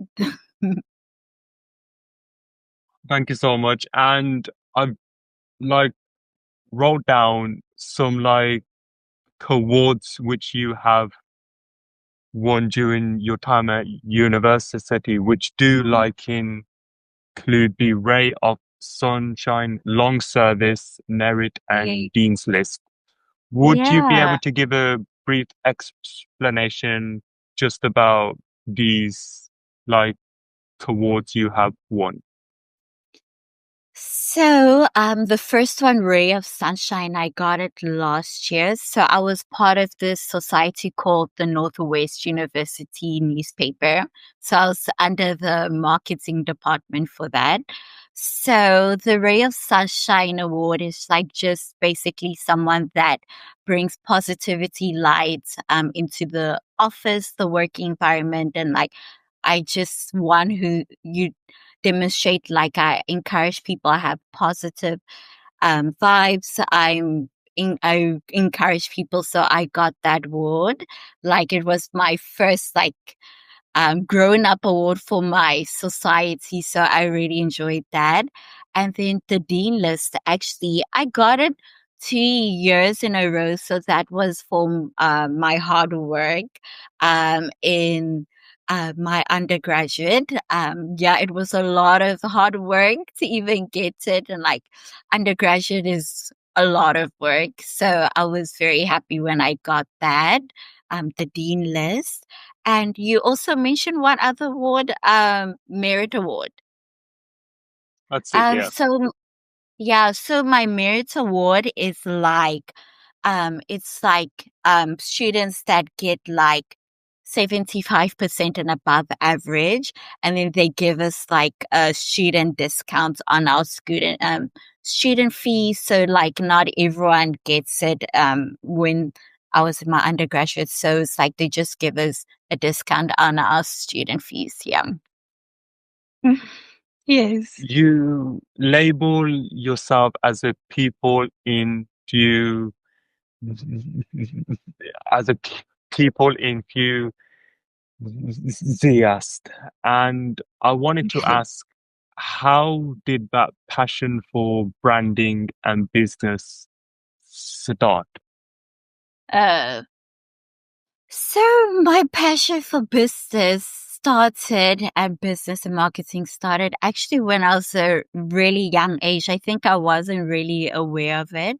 So like me and my sister would always like watch TV ads, and like in South Africa there was this TV ad called Bakers, like just little kids like playing in a factory singing songs, and everything was so cool, and like really enjoyed it. Like I loved watching ads, especially on TV. I always would love it. And like, I would always say, like, I would always like, oh, if brands could expand in that, or if they could just do more advertisement in that, it would really grow their business. So that started then. But like in high school, I think marketing is not really prevalent in like schooling systems like high school. Like we're not really exposed to those type of careers. We're all thinking of being accountants, lawyers, or economists and everything. And yeah, and I did economics in high school. I was like since a very long time, and I was like, I also want to be in economics because my twin sister, she's doing economics. I was like, I want to do economics with her. And then my mom was like, you're not that type of person, you know, you love people, you love communicating to people. And I was like, my mom was like, I wouldn't fit in this. So I tried the marketing degree at Northwest University. Like once I got into it, I was like, I am not turning back. I loved it. I was like, I love everything to do with customers, businesses, and brands. I was like, I need to do this. I was like, it reaffirmed my passion for people, brands, and marketing. And I was like, there's no other place that I want to be instead of marketing. To be honest, I feel that passion. I feel that care. Like just with our conversation so far, and also with your posts on LinkedIn too. And Yes. just keep it up. Oh, thank you. Thank you. No problem. And I read you did the South African version in 2023 of the L'Oreal Brainstorm. Yes.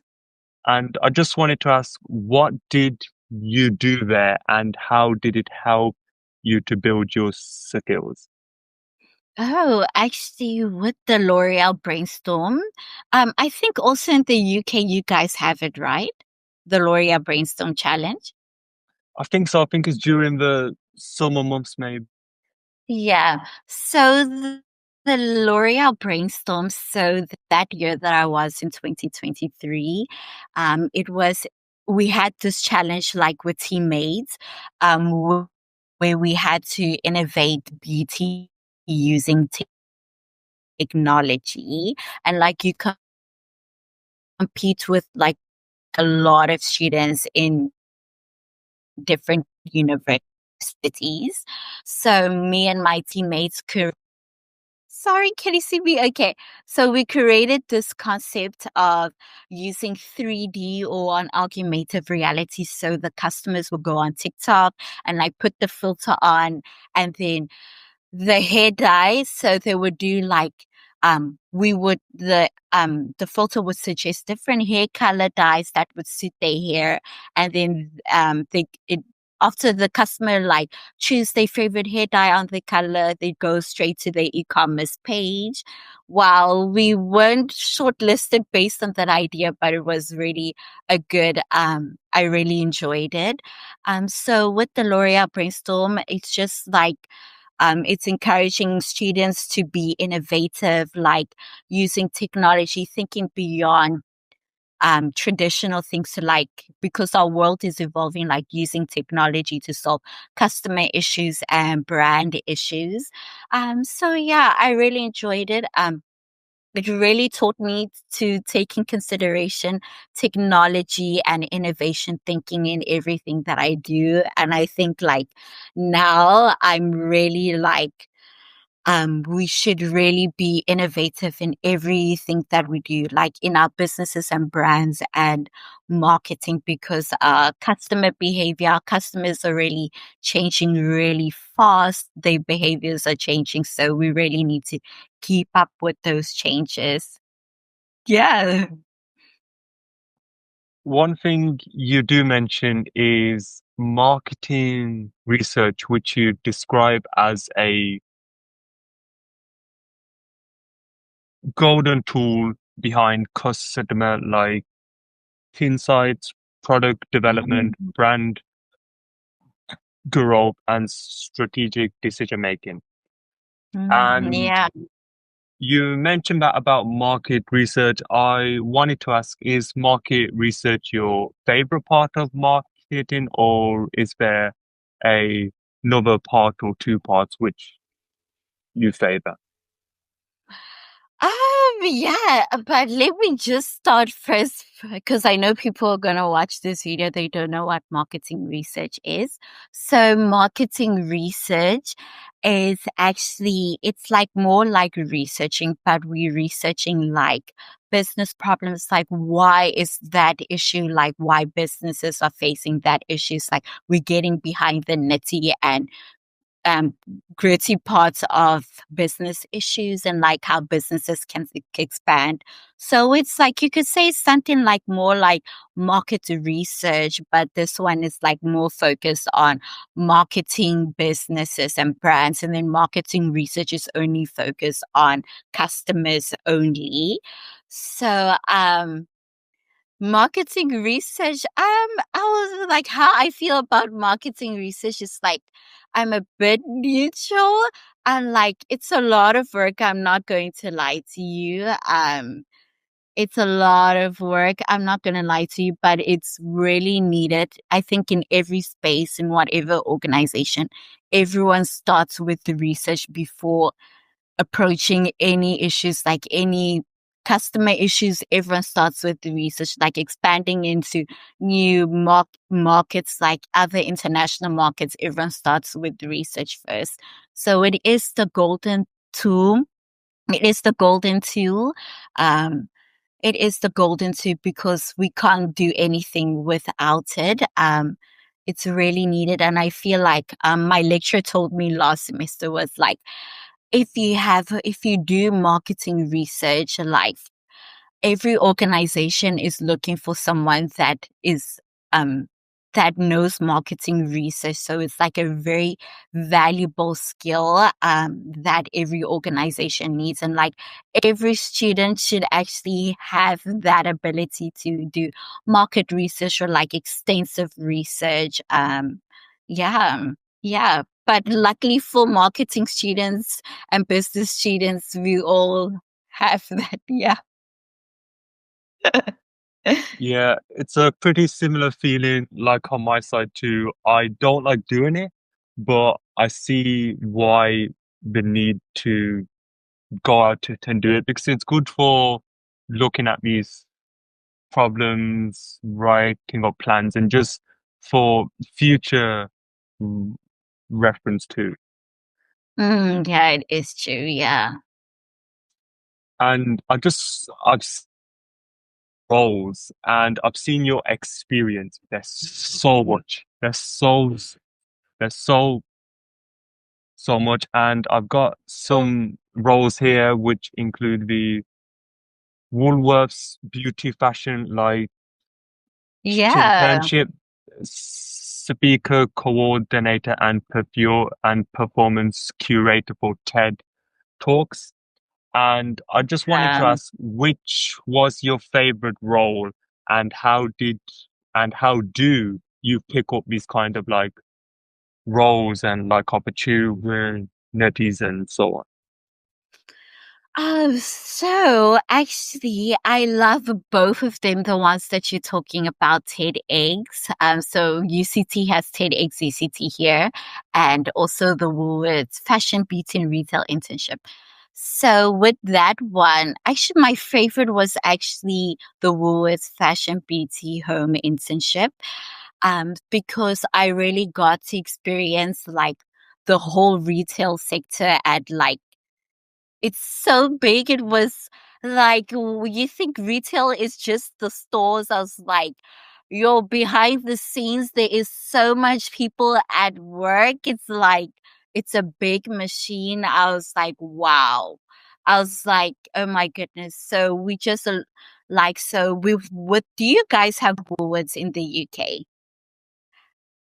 I'm not too sure. Maybe in London we may have it, but I'm not too sure. Yeah. Yeah, but I think they use a different name in the UK markets, but I just forgot it. But so with Woolworths, when I was there, we learned about the retail sector, like what it encompasses and why do they have like different departments like fashion, beauty, home, and we learned about the retail environment. So on our first week, we were at the stores. We're literally working with the packers, sales consultants. It was yeah, wow. I respect those people. Like always on your feet. I was like, always on your feet. I was like, we should really respect them. Like the things that they do for us customers is like, it's out of this world. So we just got the customer experience section, and then we worked in stores. So like we job shadowed a lot of roles inside the Woolworths department. So we job shadowed like the planners, buyers, but we were planners, buyers, garment technologists, and all those wonderful jobs that they have there. Yeah, so we just worked under the different brands like menswear, women's wear, beauty, home. Yeah, but my favorite was beauty. They were really partnering with one of the brands in Coty. I think you guys also know Coty, like they were really partnering with them. Like this brands and businesses like really fight to have spaces in like retail stores. It's like, I mean, it's not unlike like you're really competing with other brands, so your brands can be in this retail store. So it's like it was really wonderful to see how everything goes to pot, because you just think like brands just put their brands in retail stores. Like actually you have to consider a lot of aspects before entering into retail. Yeah. This next question is going to be really fun. I think it's the funnest question so far. And Yeah. I wanted to ask, what is your favorite marketing campaign, like of a brand or a celebrity? For me, it was Deadpool and Wolverine Yeah. when that movie, that film came out.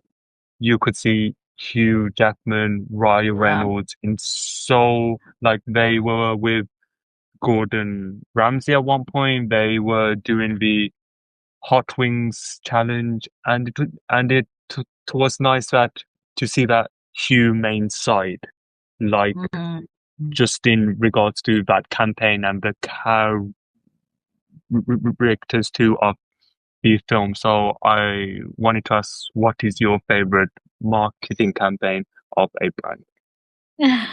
So my favorite marketing campaign was by this big agency called Ogilvy.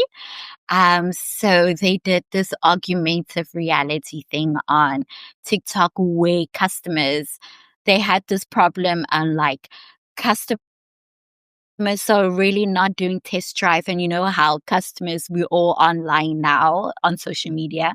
So they did like on TikTok, they did this TikTok where customers could just take their phones and like test drive their cars using the phone thingy, and I was like, that was so cool. Who even thinks of that? I was like, that was so cool. Like when I saw it on LinkedIn, I was like, wow. And like it was really nice. It really performed really well when I saw the results. Like it performed really well. A lot of people due to that, a lot of people went to visit their website and book test bookings, and some also inevitably started purchasing, and I was like, I loved it. It stands for everything that I'm doing. Like I love innovative solutions to problems and like marketing using technology, like just being more forward thinking into our marketing campaigns and everything. And I really loved it. Like, wow, this is what we should strive for doing in marketing. Like, oh my goodness. I was so impressed. Like, people think so far outside that. Yeah, I really loved it. That's a nice campaign because I don't think I've seen it. I need to research more, like, just into it because that sounds really cool. Yeah, I will show you the link. I'll show you the link to that video. That's brilliant. Thanks so much. And yeah, the final question was, what is the biggest rejection in your journey so far? Oh, actually, my biggest rejection, my journey so far. Actually, like even like so in my whole undergraduate degree, like I couldn't even land internships. So that was one of my challenges that I even got. I only started landing internships once I did my become honest degree, and I was like, why is there a change in all of a sudden? Like now I'm getting internships and everything else. Like, is it because I changed my university? And like that was really one of my biggest challenges. But now like I'm making most of all the opportunities that I'm making use of. Like even though I'm done with my studying after this degree, but I'm like, let me just make use of it so I don't get any regrets. And it's like that was one of my biggest challenges. And I feel like a lot of students go through those challenges because internships, like even vacation works, what we call in South Africa, they're very competitive and we're all hungry for experience and everything else. Like I was like, even don't take it personally. Probably it's just not the right time for you now, but I'm sure that door will open soon. But just keep on waiting and keep on applying. That's Yeah. a very motivating message to finish the podcast on. Oh, yeah. But okay, yeah, yes. Thank Yeah. you so much, Mahlohonolo, for coming on the podcast. And it's been, I think, the best podcast or the one which I relate to the most because I've had on those students, I've had computer science students on. So it's been nice to go more into marketing and so on and so forth. So thanks for coming on the podcast, and you can follow Masha on on LinkedIn, and I would just pass it to her for questions or like advice she has. Yes, you're welcome to message me. I'm available. Thank you so much. Thank you. Thank you. Bye, everyone. Thank you. This guest I'm really excited about because this one goes to my university and is studying the same course as me right now. He is one like of my friends. Varun studying business and management in Aston University. This one is the longest part so far, but we talked into lots of key concepts. Let's listen in right now. Varun, this is a podcast which I'm excited about because you are someone who I've met in person. When I normally do these podcasts, it's normally someone who I've met on social media and so on. So I think how we met first. I think it was in first It year. was in first year. Yeah. I have this friend called like Ashrib, and he was in my marketing management, like that module. And I think we worked together as like a team. I think we spoke a bit briefly then, but I think second year was when we started speaking more. We had similar modules together. And that's when you follow me on LinkedIn too, as well, I think. So it's been nice getting to know more like about you. And yeah, could you firstly please introduce you, yourself to people who are watching, listening to this? Why the subject of your course and the structure of your course? Yep. Thank you for having me on here, firstly. I'm very happy to be on here, and it's great what you're doing, as I've seen on LinkedIn. But anyway, more about what I'm here for, and what I'm here. So my name is Varun. I'm a business management student. I'm doing the same course as Dill at uni. Me and both are working together. We're doing placement. We had a placement year, so I just came off my placement year last year from PepsiCo, doing a supply chain role, improving and finding efficiencies. That's what I was mainly working on. And yeah, I'm here, final year business management. Looking forward to finishing it strong and hopefully land a very good graduate role. And the reason why I mainly chose this course and this uni was because Aston's one of the main, as you know, it's famous for business management. Many entrepreneurs and everyone has came from this uni. You know, Gymshark, everyone else, like they studied at Aston Uni, so that drew me to it. But another reason why I chose this course, business management, with the placement year, was because the subject had many relevance to how modern businesses operate. And I think that's not just the theory, but it's also about solving real world problems, which is what I was very much into from a very young age, like looking into solving problems and finding innovative solutions towards it and getting more interested towards, okay, this is a problem. How do we go about that? That's the main reason I was into it. Then the course structure from the uni was perfect. You do first year and second year. With that knowledge, you go into work. And as you know, you might be able to relate to this, like it's a complete different thing from uni to go into work. And then you learn all these new things. You understand how real world works. You apply it towards that. You gain the experience from that. And that was a very big factor as well.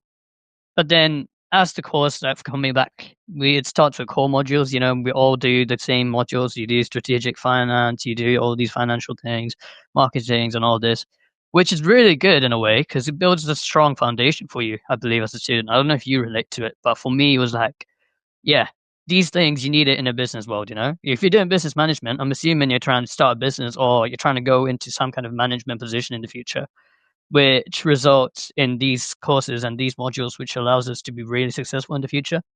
And then it also then moves into strategics, analytics and innovation, all of this. You know, we did the marketing modules, we did business modules where you simulate a business. You know, those kind of things were really good for me because it's like a practical experience kind of thing, which is what I've always done. So giving a bit back of my background information was A levels. No, my A levels, I didn't do 3 A levels. I just did BTech business because I found that more towards my route. I didn't want to go into the A levels or maths, business, and all that.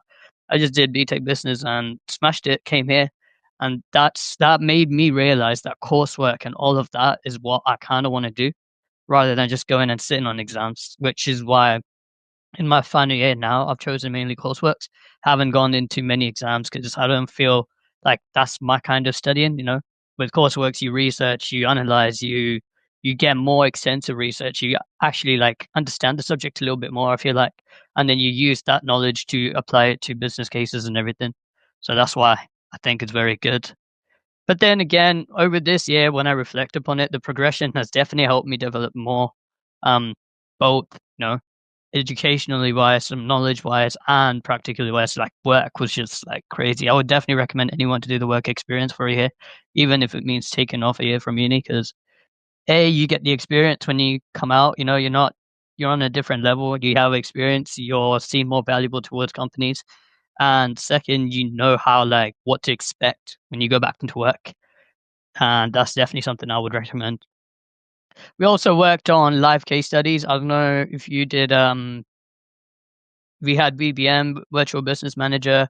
We had organizational behavior. These things had certain case studies. You analyze what each employee is doing. Like they give you a case study saying this is the problem. How do you go about solving it?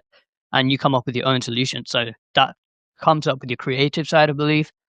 And then finally, it's just designed this. I feel like this course that we're doing, the business management with the placement, is designed to produce graduates who can hit the ground starting straight away.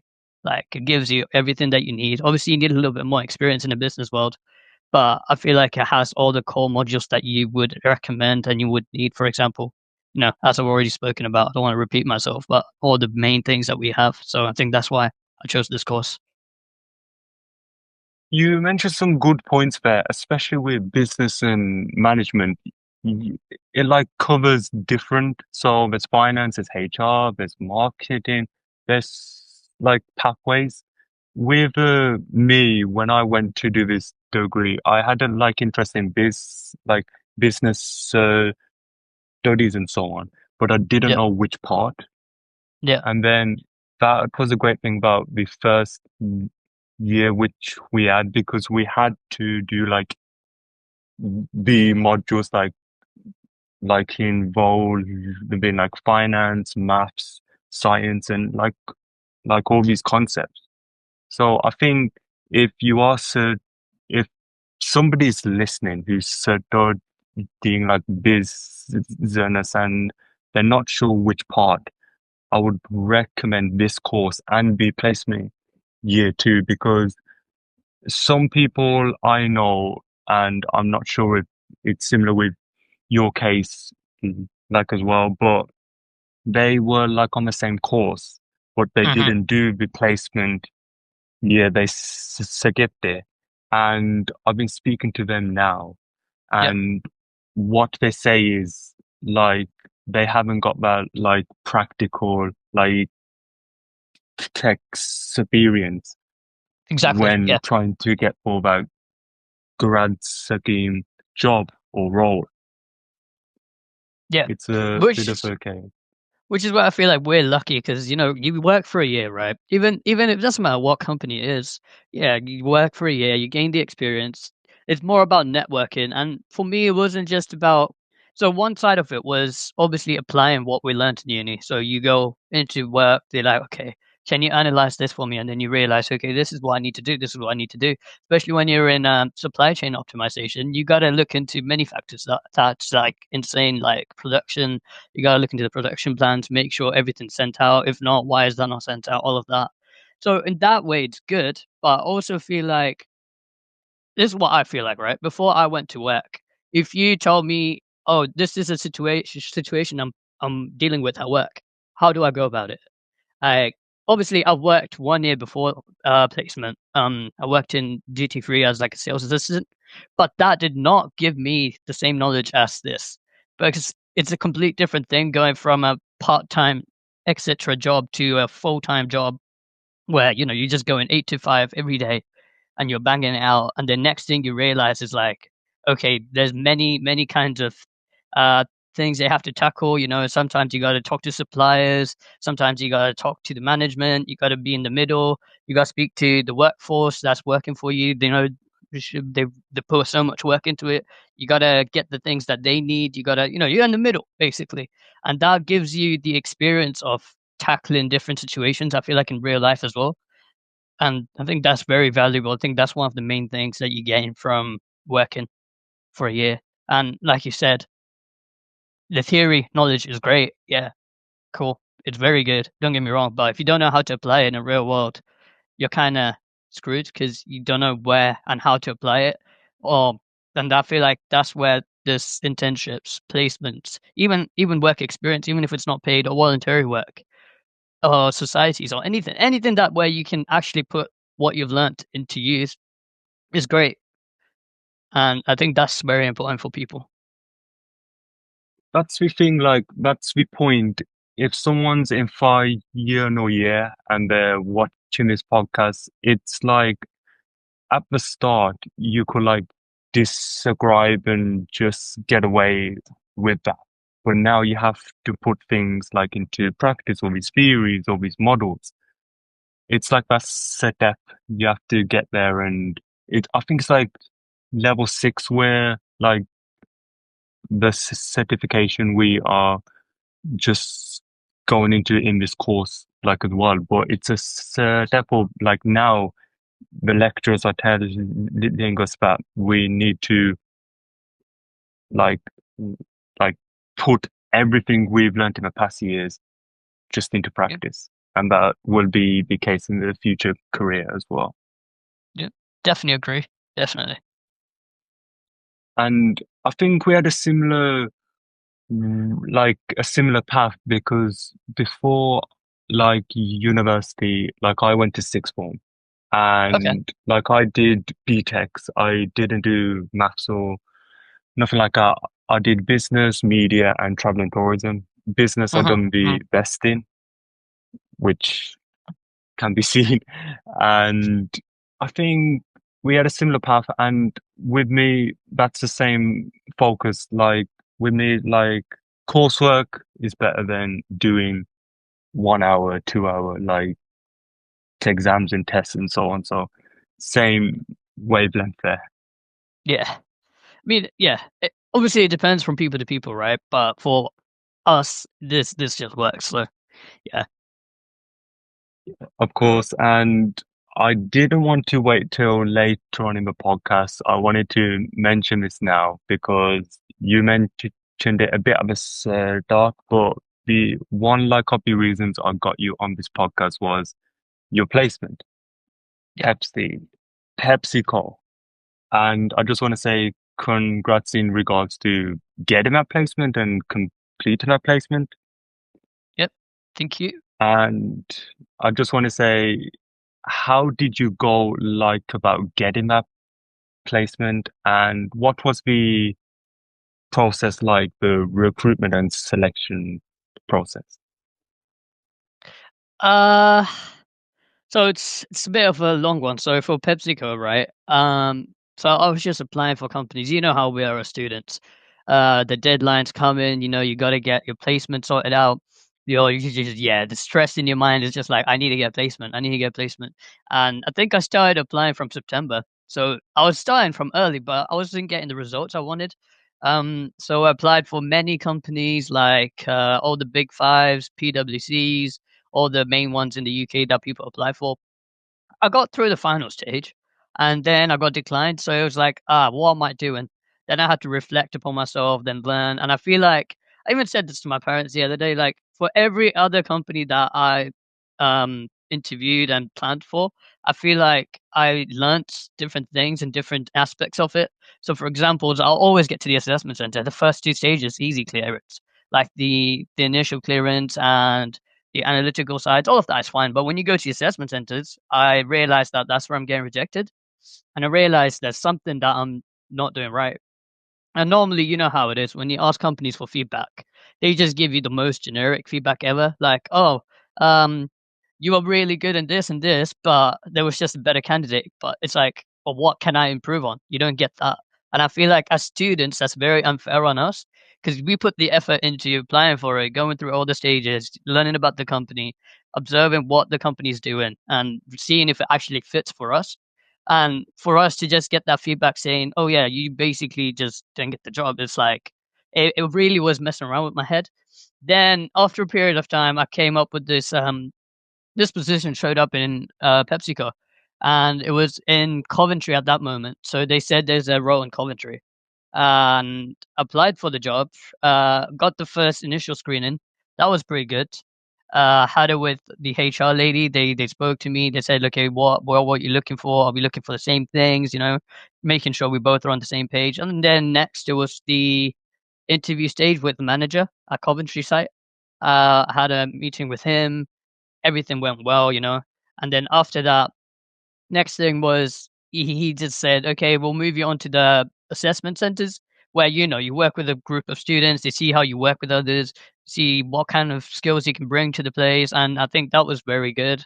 And then finally, they offered me a job in Leicester, which was not in Coventry. And when I asked them about it, they said the positions have been filled in Coventry, which is well and good. Like, at the end of the day, I just wanted to work for PepsiCo because, as big as a company they are. And, I'm a big fan of them. So I was like, yeah, I'll work with you guys. Leicester and Coventry is not a big difference anyway. And then, yeah, I spoke to my Leicester manager who I was working under. He was very impressed. We had like a one-to-one meeting where he was like, okay, what can you bring? This is what we want on site. This is kind of the role you'll be going into, because they just said I'll be working in supply chain. It wasn't made clear what my role would be in supply chain. So then he made it clear, like, okay, this is what you would be doing. This is the responsibilities you'll be looking at, duties and everything. And it kind of aligned with my role, I was like, okay, I want to go into efficiency, improving things, as I mentioned before. So I was like, yeah, I'll take the role. And then next thing, yeah, just ended up for a year. It's pretty good. But behind the scenes, there was many things I had to do to get the job. For example, you had to look at PepsiCo, research the company. So this is the advice I'll give to people if you want to apply for placements. Research the company, see what the company is about, learn the main things that they do and everything. Because when you speak to people, sometimes like they don't understand. They just apply, apply. As that is a good way to do it. But at the same time, if you don't know what you're applying to, you're not going to really like the role that you go into. So I feel like that's definitely something you should be doing. Then I also tailored my CV and cover letter towards the company, reflecting their values. Obviously, that's what companies look for to see, okay, does this person value with PepsiCo's values and everything? And if you do, most likely you get in. For PepsiCo, it was about sustainability and innovation. That was the main company values when I applied. So I had many experiences related to that put on my CV, reflecting that. The process itself was a multi-stage, online application. The psychometric test that you do online on the dashboards. Then you do the video interviews with the people, and then an assessment center. And then at final, like I mentioned, you had a manager stage, which was good. At each stage, I would suggest, when you go into a corporate role, you should not just show competence, but also cultural fit. Show that I can work with this company. If you see that, okay, this is what they want from you, just express that rather than just being, close to yourself. In assessment centers, mainly don't just keep it to yourself. If you have a point, just express it. Because at the end of the day, if I know if you're an introvert, it's a bit, because I'm a bit of an introvert, but when you do that, it's like, well, the other people are going to be scoring it. And then it's a bit, yeah. It's a surprise that I'm an introvert, but I don't really go out of my way to talk. When people talk to me, I talk back. That's about it. So, for example, in an interview, when I spoke about how PepsiCo balances global scale with like a local relevance, aligning it with your own approach, bring in the skills that you got from uni. So, for example, problem solving, analytical mindsets, all of that. Put them together. Don't just think outside the box. Don't come up with the same answer as the other student, because that student's going to be doing the same. You're competing at the end of the day. When you're competing with like 20, 30 people, you got to show why you're more valuable in a way. And the way to do it is, my opinion, is to just find out of the box, even if it doesn't make sense, or even if you think, oh, this is too much of an answer, or as uni students say, oh, I don't want to try hard too much. No, you're there to explain and show your opinion and give your idea on how you can make it work, where other people can't probably give the same generic answers. So I would say that, finally, I would just say, don't just approach it like, why I just want this role, but show why you can add value to it from day one. That's what I would suggest. Don't just go in a mindset where I want this role. See, okay, this is what I can bring to the table. This is how I'm going to demonstrate it to you. And I'm going to express it in a way where you understand that I can bring this value to you. Because I feel like it's very important to highlight the skills you got. Many people at the moment, right, when you go to uni lectures, for example, you know how this goes. When lecturers ask you a question like, okay, can you answer this? No one says anything, right? In a lecture, like, students just keep it quiet. Like, why are you keeping it quiet? Like, I know for a fact people know the answers, but they just sit there. And it's like, you're at uni, right? You're paying for it. You might as well make use of it. And I feel like answering those questions and answers makes it more interactive in a way. And it also allows you to build that relationship with your lecturer where, they might be able to help you with other things. For example, if you're looking for job experience after work, they might be able to find connections for you. They might be able to help you. And I feel like uni as a whole, where people say, oh, uni didn't help me much with anything. No, you did not make use of it. Uni can be made use like very much, societies, etc. Go out, network with people, see what you can offer, see what people can offer you. Go join things. Don't just keep it to yourself. Like, oh, I'll go to lectures, I'll come back home. I know that's not how you make use of uni, in my opinion. But yeah, that's how you go about PepsiCo corporate roles. Mainly, every company just follows the same thing. I'm pretty sure when you applied for a company for your placement, it was the same thing. You just go for the online test. They do a psychometric test, then they do like an assessment center, see how you work, and then at the end they do that. But pretty good experience, honestly, with a big company. Yeah. That's really brilliant because when I heard that role, because Pepsi is a company which I like lots too as well. So yeah, it's nice to hear your forward thinking in how you research and do things like approach interviews and assessment centers and so on. Yep. Because And at I the guess, end of the day, right, you gotta prepare for it. Because at the moment, so when I started applying, I was like, you know what, grad placements are pretty easy. I'll get it. And then you realize how hard it is. Then you got to realize, okay, I got to develop myself. Like you're competing with nationwide people, not just people from your uni. You're competing with many people that want the same role. So then what that leads to is just looking at YouTube channels. Like there's some YouTube channels I was looking at last day, like before the interview, just to get the confidence. Like, okay, just in case they ask you that question, what do I do? And every company suggests to use the STAR technique. I'm pretty sure every student knows it at this point. The situation, task analysis, and the result.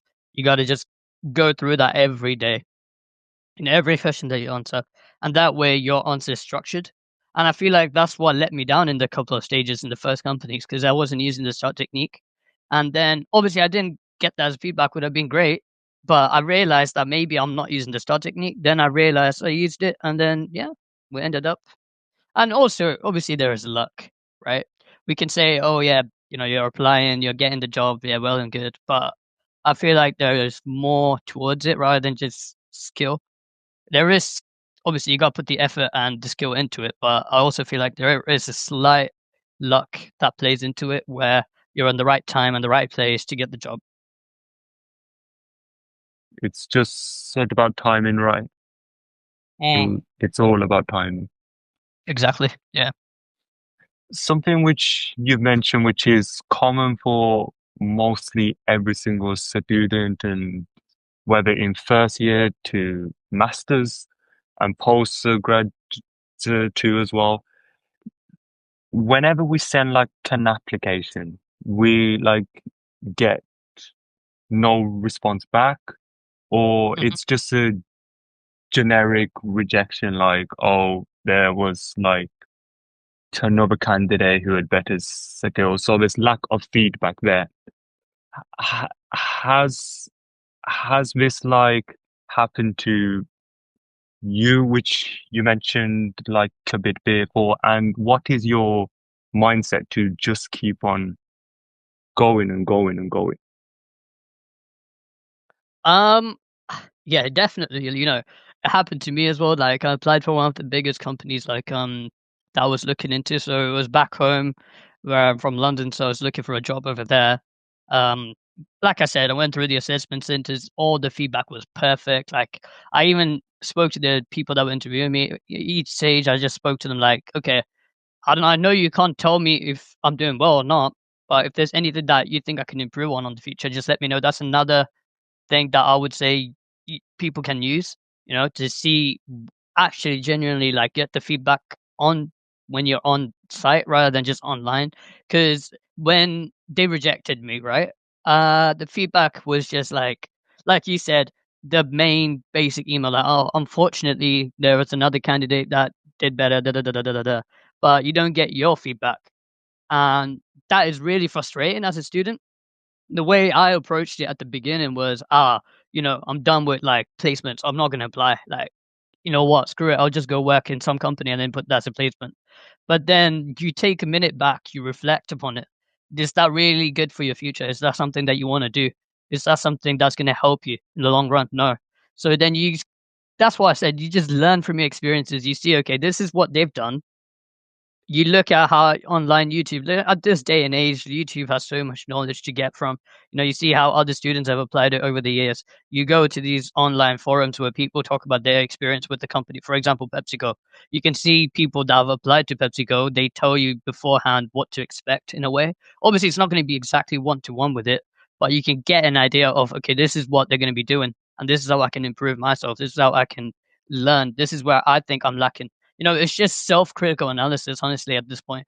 Because if you just believe in your mind, oh, I did everything right, something is just going wrong. Well, something is going wrong, and obviously, it is with you. As hard as it is, when you apply for like 30, 40 companies or 100 companies, and if you don't land like 2 or 3 of those, then there's something definite going wrong on your side as well.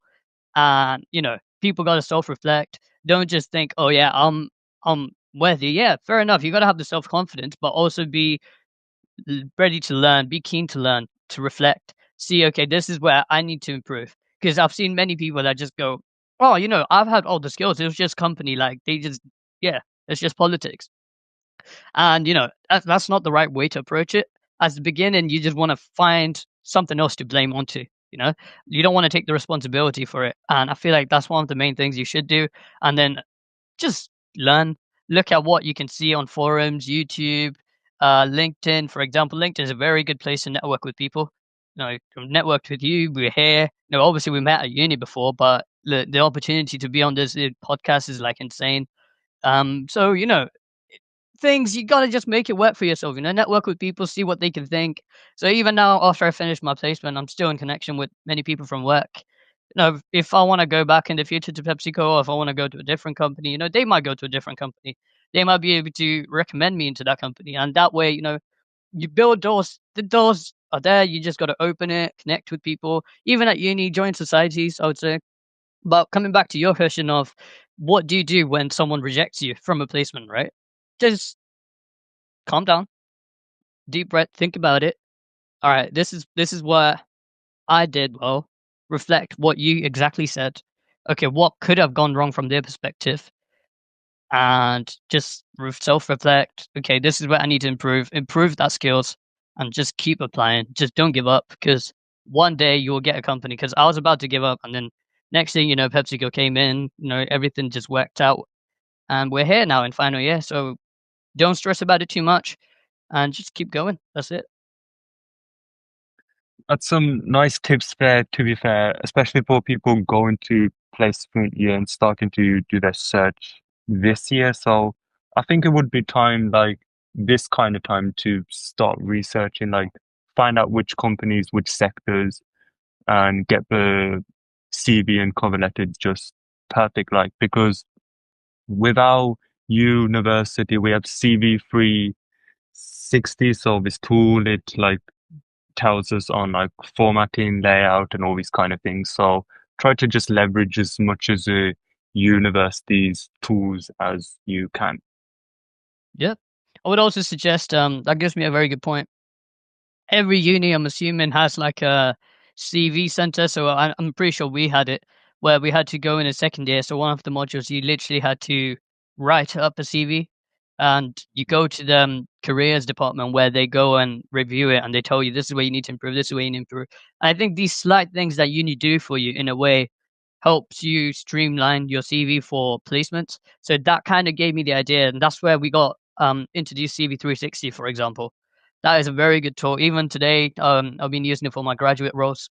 You know, putting in all the experience that I need. It makes it ATS friendly. That allows you to get the advantage over other people. And yeah, it's just great. Like when uni supports you, honestly. But definitely recommend that as well. Go to careers, speak to them. They might have some opportunities for you. We used to get pushed placements, if I'm not wrong, from Aston Uni for saying this positions have been open, please apply, and all that. I feel like those kind of things where the uni pushes you, they give you the opportunity to go apply, is really good. And many unis don't do that, so it's really good that the Aston Uni supported us with that. Yeah, there was lots of placement like support and help, especially in second year. We did have that module, and that was beneficial because we were graded on that module too. Yes, we were. Yeah. But yeah, I would say obviously you get the grade and you get the CV and everything, but it's one of the best things. Like that's one of the main things I applied for Aston, and because they had an 85% employment rate as soon as they graduate. So that is like really impressive for, a uni. Many people that I know that have studied in ranking unis are better than this, they still haven't got a job. So it's like you compare it to that because that placement that we do, right? We compare it to students in our uni, like, oh yeah, everyone's done a placement. No, that uni students have done it, but when you look at it at the nationwide, many people haven't done that, and that gives you the advantage. And I feel like having the name Aston Uni on your CV helps you get through, because I feel like Aston Uni is very highly valued with companies. Is even this year when PepsiCo took the new students in, many, I think there's like 2 or 3 people from Aston Uni that have came in. So that's like, it shows that, okay, yeah, this uni is valued, or something the students in that uni are doing right. So yeah, That's it. Yeah. I think we've had lots of like different modules like finance, marketing, HR, research and development, so on and so forth. I wanted to ask, what is your favorite module which you have studied, and which wasn't your favorite but benefited you the most? Good question. I would say my favorite module was strategic marketing, definitely. That was because it was fast paced, you're creative, you think about the commercial side of it.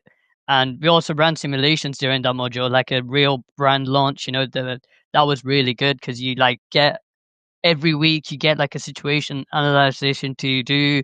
You think you make critical business decisions. At the end of it, it was like a competitiveness within the class, like, oh, which team does well. And I think that's really good, as I love the challenge of balancing consumer insight with like a business strategy. So they give you every week, to give context to the viewers, was they give you every week, okay, this is what the market is changing. That's like a real life situation.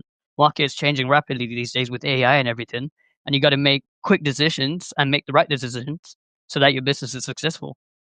And I feel like that was really good with that module.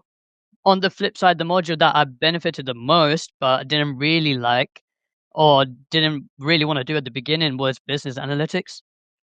Because I'll be honest, it wasn't my favorite at the beginning, but when I started learning different things about business analytics, what goes into it, and the different ways and the approach and what financials need to be taken into consideration when doing a business analytic, was like really good. It changed completely how I approach decision making, and that helped me in my placement year. And where you analyze, okay, this is what the company is doing, this is what we can. There's gaps here. Why don't we fill that? And that really helped me during my placement year to find efficiencies in the factory where, okay, this can be improved. Why don't we approach it? Or why don't we take steps towards it? And that is really good in a way. It also taught me how to back up ideas with data, which is going to be helpful for me when I start my business, find the right research, find the right data for it, create the right data sets, analyze it, see what works. And I think that's a skill that I now use regularly without realizing it in the back of my mind. Where if you give me something, I'll probably analyze it without realizing that I'm actually analyzing it. And I feel like that is a really good, strong skill to have in everyone's mind, where if something's presented to you, you don't just approach it straight away. For example, case studies that we get in lectures these days, you don't just go, okay, this is the case study, let me just go find the problems. You find, okay, what am I not seeing in here that that I can see? So that's what I'm approaching these days, where I go, okay, this is a generic case study, this is what a normal person is going to see, what am I not seeing, what details are getting missed, and I try going for those. That always I feel like shows you how to grow as a person. It shows you, okay, this is that approach of finding different things, of trying to stand out from others, or trying to find the right way to approach. I feel like that's really good from the modules that I've learnt. and that could definitely take you a long way in your career, I feel like. I don't know about We you. have, yeah. What would you I suggest? think Like, what did you feel like? Which modules? I think my favorite was probably mm, I like virtual business manager. No way. I like virtual business manager because it got us into a team. I think there was 7 of us, Yep. and it was challenging at first because 2 members left and then 2 new members came in. And the first week, like, nobody was talking. People were lazy, shy. That's what you normally get in groups, Yep. especially working in university and so on. It was just hard, like, but I thought, why not just for these 9, 10, 11 weeks, why not just show a bit of care, like learn more about them, connect with them, so on and so forth. And then at the like end of the module, if they want to stay in contact, they can stay in contact. If they don't, they don't. It was nice because there was lots of different people. I didn't know nobody from there. So it was a nice experience. But then, like, after I see a few, like, of them I've bumped into since Monday, Tuesday, Wednesday. So it's just been nice. It's like each week we have to make a decision. We work in different departments, roles, and then we have to do a presentation. So it was nice because what I liked about it is, like, at the start, it was hard. Nobody was talking to one like another and contributing to tasks. And then when we went to week 12, everybody was talking, people were contributing, like thinking, ways of doing things and so on. So it was cool, but my not favorite one, which benefited me the most, was probably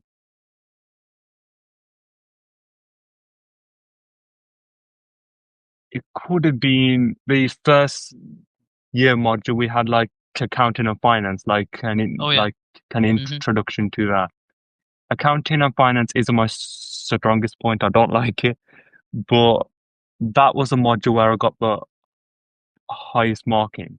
And I think it just built that confidence for me to go, even though you don't enjoy a certain module, you can still get the best mark and you can still learn and so on. So it was definitely a confidence builder. And yeah, because we are into year now. We have so many commitments. We have to like apply for graduate roles. We have to make sure that we get deadlines and lectures. We make sure we like attend them, engage in seminars. And what I've heard more in my modules this year was the lecturers are saying you have to read more. You have to read articles, case studies, much, much more. So I want to ask, how are you balancing these all for final year? So I have this approach probably from BTech, right?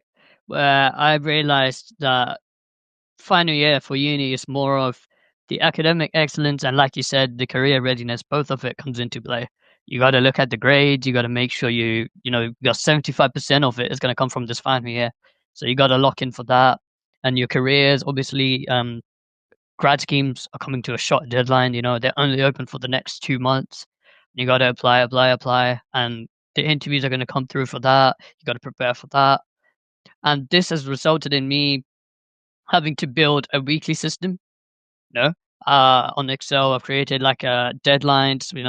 For example, I use websites such as Crackers and Brightnet, all of this to like see what is approaching, what can be done, and that is good because it shows you the deadlines for what roles are opening up and what is finishing this month. So I started applying like 2 days ago, which is a bit slower because I was, like I said, I was abroad, so I came back from holiday, and I just now started to get my CV sorted out. Now I'm started applying. And this also, the tracker that I have will be mapping out the deadlines, be showing where the application windows are, and getting me ready for interviews. Looking at YouTube, learning from interviews, like how do they approach grad schemes? Because I know it's going to be slightly different to interns. They're going to ask you about your placement, like what did you learn? You got to make sure that you're more valued than other people, because obviously people with placements are doing it. So how do you stand out more? How do you express that you got more skills? I've been preparing on that. I've been using Notion, the app, to track everything. I don't know if you guys have heard of it. It shows you like everything from what you've been doing to where you're going and everything. It's like a timeline that you can follow. And this also results in from like following CV versions to like follow-ups. So obviously you have different CVs. Like at the moment, I've come to a finalized CV, which took me time, streamlining it, putting the right information on there, because I had many job experiences. So I had like phone business in the past. I had like stock trading on there and everything. Obviously, those skills are really good. But when a CV is meant to be 2 pages and you have mainly other experiences that companies will probably value, like for example, PepsiCo, duty free, like where you work for a corporate role, people are going to see that more rather than this. So had to clear that out, and I've blocked out time each week for strategic reflection. Every Friday, like from the evening, just reflect what needs to be done for next week. That weekend, okay, this is what I'm going to do. This is what I need to do. This is what I've done this week. What have I covered everything I wanted to do? Probably not. Why have I not done it? Reflect upon it. And how can I improve myself for next week? That's what I've been doing. This also means asking what's working, what is not working. These 3 self-critical things I would definitely recommend people look into: what's working, what's not working, and where do I as a person need to pivot or improve or drastically bring a change into. So for me, normally it was procrastination, just pushing it back. Oh yeah, this time. Now I'm trying to push that back, be like, no, I need to get this done as soon as I can. And so my approach for final year has completely changed, where you start from first week. So I've been taking lecture notes from the beginning, getting ready for everything, keeping in touch with lecturers, speaking to them after lectures, seeing, okay, this is what I want to do in the future. Do you guys have any networks? What would you suggest? Building that connection. And I feel like that will go in a long way. And obviously, as you know, I don't know if you heard of it, in our modules, every lecturer is saying that they won't be able to review your work, the draft that you do. And that is going to be slightly different to second year, where you had that freedom where you can go to them and be like, oh, can you look into this? Now they're just going to teach you it. And obviously, they are not, I can understand where they're coming from, because they have more students under them now. So their point is valid. But yeah, you got to approach that, make sure. So you can't really afford to just lay back and be like, oh yeah, I'll get it done, and then go and give it to them, and then they'll give me feedback. No, you gotta constantly keep doing it and going back to them and be like, okay, this is what I've done this week. During the seminars, make the most use of it. Seminars are there to go speak to them and see what you've done and get feedback, slight feedback, obviously not the entire feedback, but you can say, this is what I'm thinking. So for example, one of the modules I'm doing is like this project plan. So they're training you as a project manager.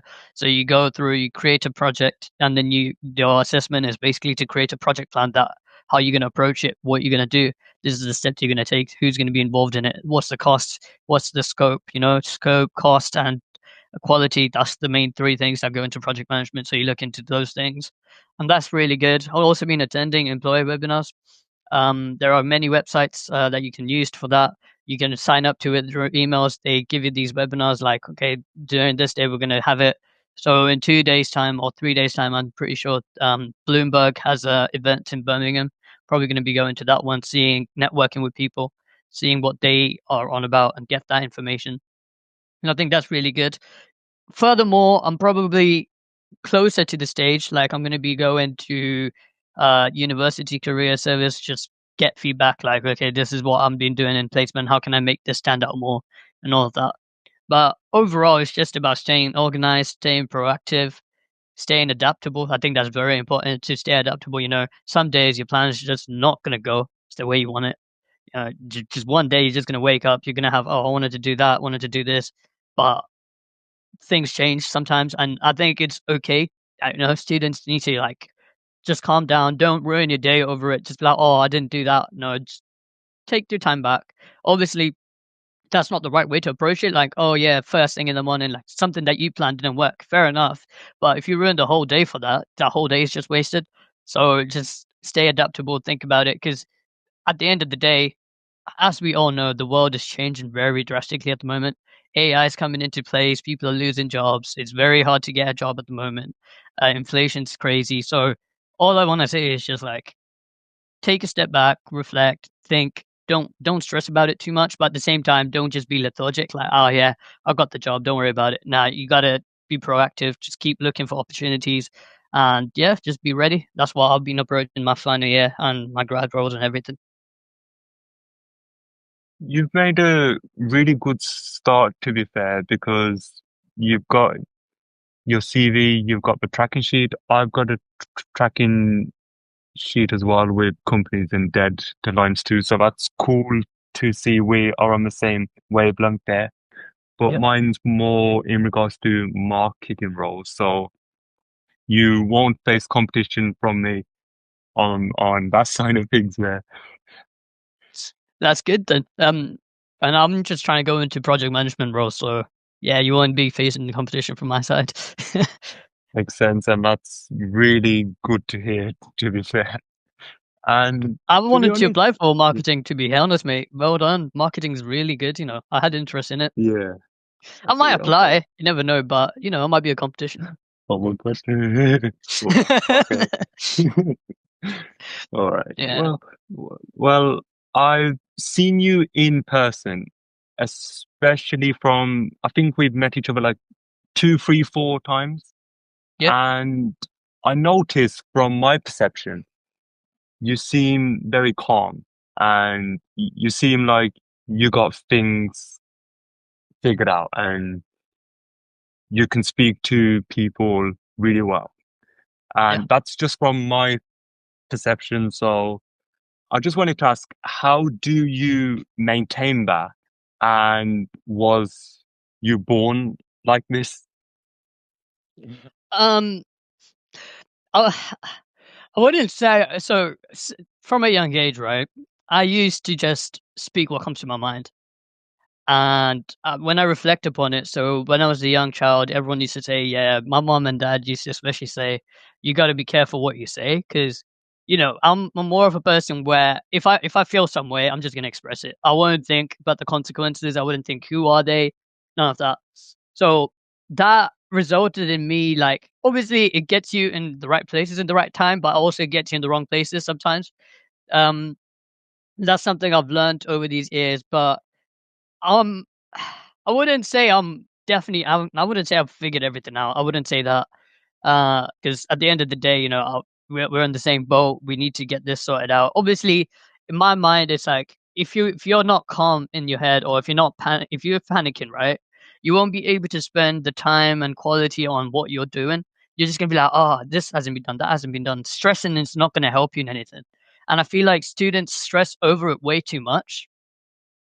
Obviously, stress is good because, in a way, it's good because it pushes you towards the right places. But at the same time, for me personally, like when you stress over something, I feel like I'm not paying attention towards small details. I'm not paying attention to, okay, this can be approached this way. You know, when you stress, you just, the dopamine in your mind's like, oh, let's do that, let's do this, let's do that, let's do this. I just need a way out. No, that's not how you approach a problem. If you have a problem, you reflect upon it, see, okay, to take a step back, think this is what needs to be done. How can I approach it? And that should be the way to do it rather than going. I know it's human way to go, oh, you know, I haven't got a graduate role at the moment. I need to get it. Oh, I haven't got my CV right. No, you're still early, right? Obviously you need to get it done. People are starting to apply, you need to get that stuff sorted out. But for anyone that's applying for placements or things, just don't stress about it, you know? Because number one, when you stress, you're not going to be able to prepare yourself for anything. And, you know, just calm down, just reflect, think about it. And the way that I speak to people and everything is, right? It's just, in my mind, like, I don't know if you've seen it, but I don't speak to people like, obviously I speak to people if they speak to me, but I'm not the type of person to start a conversation, which has always been that way. But once I get to know you, I'll speak a lot, and that's how we all speak. Like, you know, me, you, friends from uni and everyone. Like once I get that connection with you, like okay, this person's this type of thing, I can speak to them. When we align on the same mindsets or main thing, then yeah, I'll speak to you guys and everything. But I don't really. It's not that I don't like to go out of my way to talk to people. It's just that's just the way I am. I just wait for people to talk to me, then I just speak to them, and it's more natural for me that way. But yeah, I wouldn't say that I'm more calm than you guys. Now you always seem calm to me. You go about your job. You just stay calm. You just do your thing. I see you come into lectures. You just take your notes. You speak to the right people. You do your thing. And then you're being successful, man. You're doing what you're doing. I would say Thanks you for probably the have it more figured out than me. thanks for the kind words. And well, you had the placement in Pepsi, so I think it leans more towards your side there in regards to the corporate side. Look, at the end of the day, right? Corporate roles, yeah, fair enough. Yeah, it's a big company, all that, but experience only takes you to a certain distance. It's you as a person, what matters, what you are as a candidate, and what you are as an employee, what you can bring to the player table. That's what it matters. Just because I worked for one of big companies doesn't mean that I'm more successful than you. No, it just means that I got in the right place in the right time. That's what I believe, with the right skills, obviously. But that doesn't mean that you don't have the same skills as me. You probably have more skills than me, for example, in marketing, right? If you tell me to do what you're doing in marketing, or for example, this podcast, if you tell me to run it, I wouldn't be able to do it. The things that you post on LinkedIn, the motivation things, the things that you've been doing to reflect upon yourself, that's like crazy things that I could never do in my thing. I look forward like, okay, what is Dill doing today? What is he posting on LinkedIn today? That's something that inspires people. Coming back to the podcast, desire to inspire, like, come on, it's one of the main things. So obviously people have their own places where they shine, and just because people get into a big company doesn't mean that like they're more successful. That's not the right approach. I've seen people that work in like top agencies, like big companies, PwC's, Deloitte, all of these people. Would they have the same skill sets as us? Probably not. They might just have the theoretical knowledge, which probably got them the job, but when you tell them to apply it in a practical world, they won't be able to do it. So yeah, that's what I would say. Like, at the end of the day, just because someone's working for a big company doesn't mean that they're more successful. That's a really nice mindset and perspective and way of looking at things, because I think people sometimes focus on that too much. Like they think that their future like employers are going to look too much at the company, but they look at more what you've done, the value which you provided. Exactly. It's about what results you brought to the company. At the end of the day, the companies are employing like 50 people or 30 people. For us, it was at PepsiCo for a year. What have you done for the company, or what have you brought to the table? Which is how I approach it these days. Where okay, this is what I can bring. This is my strong points. You know your fact now. You know that you're strong in marketing, which is why you're trying to go into those roles, which is great. So when you apply, you're going to be like, okay, this is where I can bring this to the company. This is what I can do for you guys, right? And that way, when companies look at your CV, they're going to be like, okay, for example, Dill has improved the company's engagement by 20%. He's increased their brand awareness by 50%, or whatever it is that you approach and whatever you succeed in that business, which I know you will in the future. At the end of the day, they're not going to be looking at what company you worked for. They're going to be looking at, okay, this guy can bring this candidate can bring this. And guess what? I want him. That's it. That's literally going to be it. Yeah, don't get me wrong. Having a greater company does bring you a little bit more value, but not to the point where people think, oh, he worked in this company, he's definitely more valuable than me. No, that's not right. And yeah, I definitely would suggest that, at the end of the day, we all are working for corporate companies. They all have their own ways and approach. And yeah, like for example, I worked here, might not be able to work in a different company. PepsiCo might be more aligned to me, but if you put me in a role where you're working or where someone else is working, I wouldn't be like, oh yeah, I can definitely work there. No. And likewise for you, if they put you in this role or in a different role, you might struggle because everyone as an individual has their own strong points and weak points. And I feel like we should find the right careers towards it. And I feel like both of us are on the right way for that. like, I just want to say once more, thanks again for the kind words. And I want to briefly mention that because I'm going to speak more in regards to my final year experience, a bit in a separate thing, because this is more towards you and your journey and so on. But I wouldn't, with me, I try to be calm, but it's something that you can't really control too much because you don't know what's coming in the day, what like challenge or like thing is going to come in your way. Like today, I did wake up late, but I still made it here. I set up, but I had to do this podcast and then a podcast at 2, and I've got a lecture to go to and stuff. But the last few days has just been podcast recordings and being a bit late to lecture. Just so far, I've been 10 minutes late, 15 minutes late. So I need to be more careful, but it's a sacrifice which I have to make because I want to pursue as many things as I can. And I'm trying to be calm, but looking at your journey, what you're doing, it just like inspires me to focus more and keep on going. That, mate, at the end of the day, right? So you're talking about 10, 15 minutes in your lectures, right? So the way I would see it is, it's your first week back, right? You know for a fact this week is just introductions, like, oh, this the module thing, this is how your assessments are going to be. All of that information is going to be on Blackboard for us. So are you really missing out on anything in those 10, 15 minutes? Is that something that you should be stressing about? Probably not. But I get where you're coming from because you're a very punctual person. You can be like, oh, 10, 15 minutes. Oh, that's like one quarter of my lecture just gone because it's 45 minutes, right? I know how you are, but that's not the right way to like think about it. Oh, yeah, don't stress about it because realistically, what you're missing out on, the lectures are recorded, Blackboard's on there. And, if you're doing what you're doing, for example, podcast, and if that's resulting in you being 10, 15 minutes late, so be it. Because that's something that's more important for you rather than this 1 week lecture where that 10, 15 minutes doesn't even matter, where they're going to be talking about, okay, I'm the model leader. This is how your assessment's going to be. And before they get into the actual course information, you're there. So you're not really missing out on anything. And yeah, that's the way I would approach it.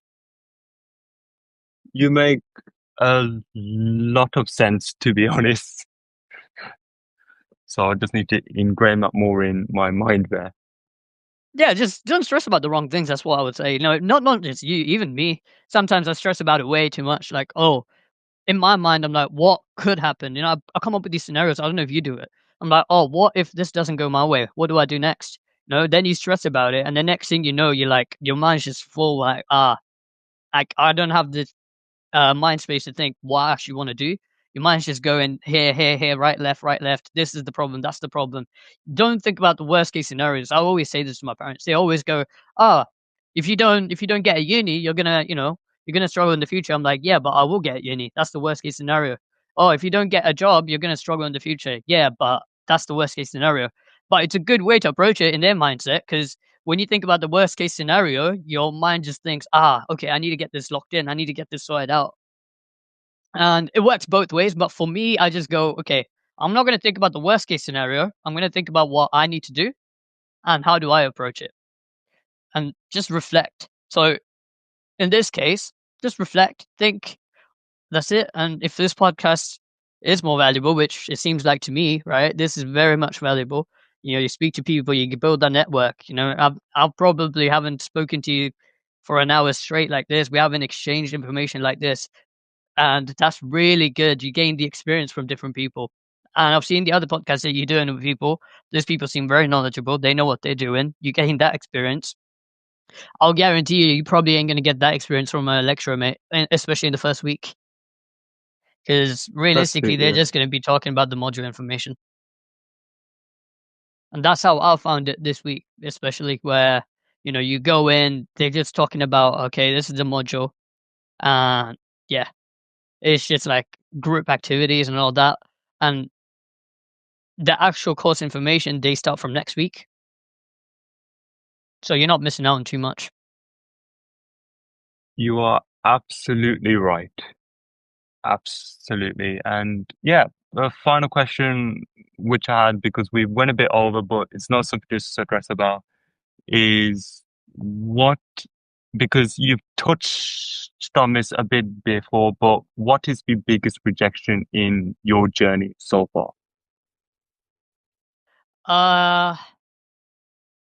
What I would say was my biggest rejection was applying for a top tier consulting firm. It was PwC. Applied for them, made it to the final round, and obviously the feedback was that, oh yeah, you were just great, nothing personal, like it was just most generic, It was just like, yeah, you did really well, but you were too polished and not personal enough and all that.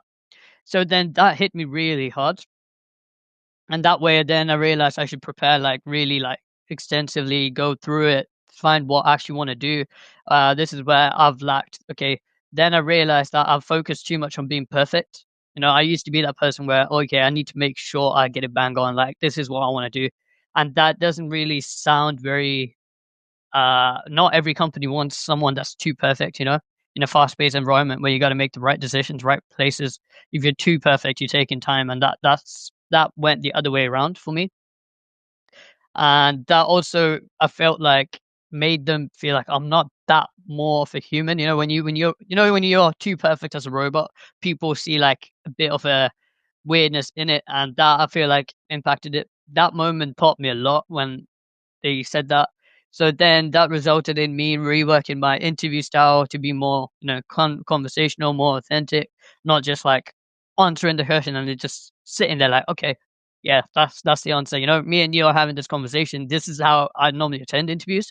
Like, okay, like obviously when they ask you questions, I started getting this. So in the beginning stages, I just used to answer the question and then just wait for the next question. But then, obviously, more experience I gained, I just started to ask the questions like, getting more knowledge about them. Getting what you actually want to know. In an interview, I feel like when they're interviewing you, and as a student, when someone's interviewing you, like, oh, okay, like when you have a general interest, like, okay, what do you do? Like, how do you work? You know, in a company, when they interview you, you can ask some questions back that you have for them. Don't just wait for the questions to be coming at you. Wait for the questions. Go back, ask them questions. Be like, okay, what do you do? For example, when me and you had this conversation, I've asked you questions that I find interesting. When something comes to your mind, just ask it. I feel like that made a huge difference. And that rejection definitely became a turning point in my thing. And it wasn't the last rejection I got. It was many companies I applied for: National Highways, BAE, MBDA Systems. There was many companies I applied for. But it also reminded me that rejection isn't a failure. At the end of the day, rejection doesn't mean you're a failure. It just means that there's feedback and there's ways for you to improve. And if you treat it as a data point where, you go, this is where I need to do, this is where I need to lack, this is where I'm improving, this is what I need to improve on, it doesn't become a verdict, but actually becomes one of your strongest points to develop yourself. And I feel like that is really good as a student, where you get that knowledge, you get the right mindset. Don't just beat yourself over it. This company rejected me. Use that feedback. If you're getting feedback from a company, well and good. Use that feedback to improve. See what you can do, and that definitely will improve the whole approach of applying to jobs and everything. Thank you, Varun, for coming on this podcast. It's been an interesting one. We've looked into interview techniques, our similar degrees, grad scheme roles, placements, internships, and the way of going about stressful situations and so on. So I do appreciate your time. And I remember you reached out to me, I think when I launched the podcast, second episode or third, and you told me you wanted to come on. And I did have you on my list on my notes app, and I was just waiting for that time, and this was the perfect time to just do this episode. And yeah, you can follow the Varun on LinkedIn, and I would just pass it just over to him for like any questions or like final words he has to you guys. No, I just hope. Thank you for having me on here. Firstly, it was a very good. When you actually answer these questions, you reflect upon yourself. It's actually like insane. Every time like you actually like attend, when you even do a job interview, you realize, okay, this is how much work I've actually put into it, and that is really good when you reflect it. But thank you for having me on here, and I hope anyone that's watching this or is going to be watching it in the future, you find it useful. And I hope there's not too much jargon or waffle on here. I hope I've given you the right information, and hopefully, yeah, it helps you guys. But thank you for having me on here, and looking forward to see where the other podcast goes as well. Good luck. Looking really Thank good. you, Varun. Thank you. Last but definitely not least, we have Saloni. She is from Queen Mary's University of London and she's currently studying computer science. I was inspired by her journey and the transition which she had from her biggest rejection. So hear this part, it's very inspiring. Saloni, thank you for coming on this podcast. I wanted to do something a bit different. I've had a computer science student on like a bit before, so it'll be like interesting to see your perspective and takes. And we had like a conversation before this about what made you go into this career and subject and so on. And you mentioned about like earlier like passions and like interests you had. So would you be able to introduce yourself to people who are listening and watching the subject of your degrees and the structure of your courses? Of course. Yes, thank you. So yeah, my name is Saloni and I'm a third year computer science student at Queen Mary. I have been interested in computer science for quite some time, but it's gradually grown rather than having an interest in it and always knowing what I wanted to do. I think my passion has grown from like an early interest in like puzzles, and generally like problem solving, logic, and also digital games because I play a lot of like video mystery games, and that kind of slowly grew into me thinking, oh, computer science might be an option. And I think even during COVID, because that was a time of like my GCSEs and A levels kind of in between those, I saw a lot of like learning healthcare being shaped by technology. For example, like the whole of year 12 for me was done online remotely. And I saw that technology played a huge role in like me being able to continue my studies as usual, and also stay connected with like family and friends. And then from there on, I thought I would maybe attend some events and go to like STEM events, for example, and contribute to like IDEA Award, if you've heard of that. But it's like a technology award, which kind of explains the fundamentals of what it is and what areas you could be interested in. So I had a go at that. I got the bronze and silver for the IDEA Award, and that winning obviously makes you feel good about something. So I thought, okay, this is a good career option. And I think getting involved and learning about fields like AI, robotics, and even digital medicine, because I've always been a bit of a science fanatic. Those have inspired me to explore technology even more and see how it addresses real world challenges. In terms of the course, I chose BSc in Queen Mary because I think it's a good balance of having academic content, so like the theory of computer science, but also having like the study skills and the practical applications of being able to like code a solution and actually have it run properly and make a difference. And I think because there's a lot of like group work modules that you have a chance to get to be part of, I think those really help develop those interpersonal and kind of communication, active listening skills, and that's something that I really enjoyed so far.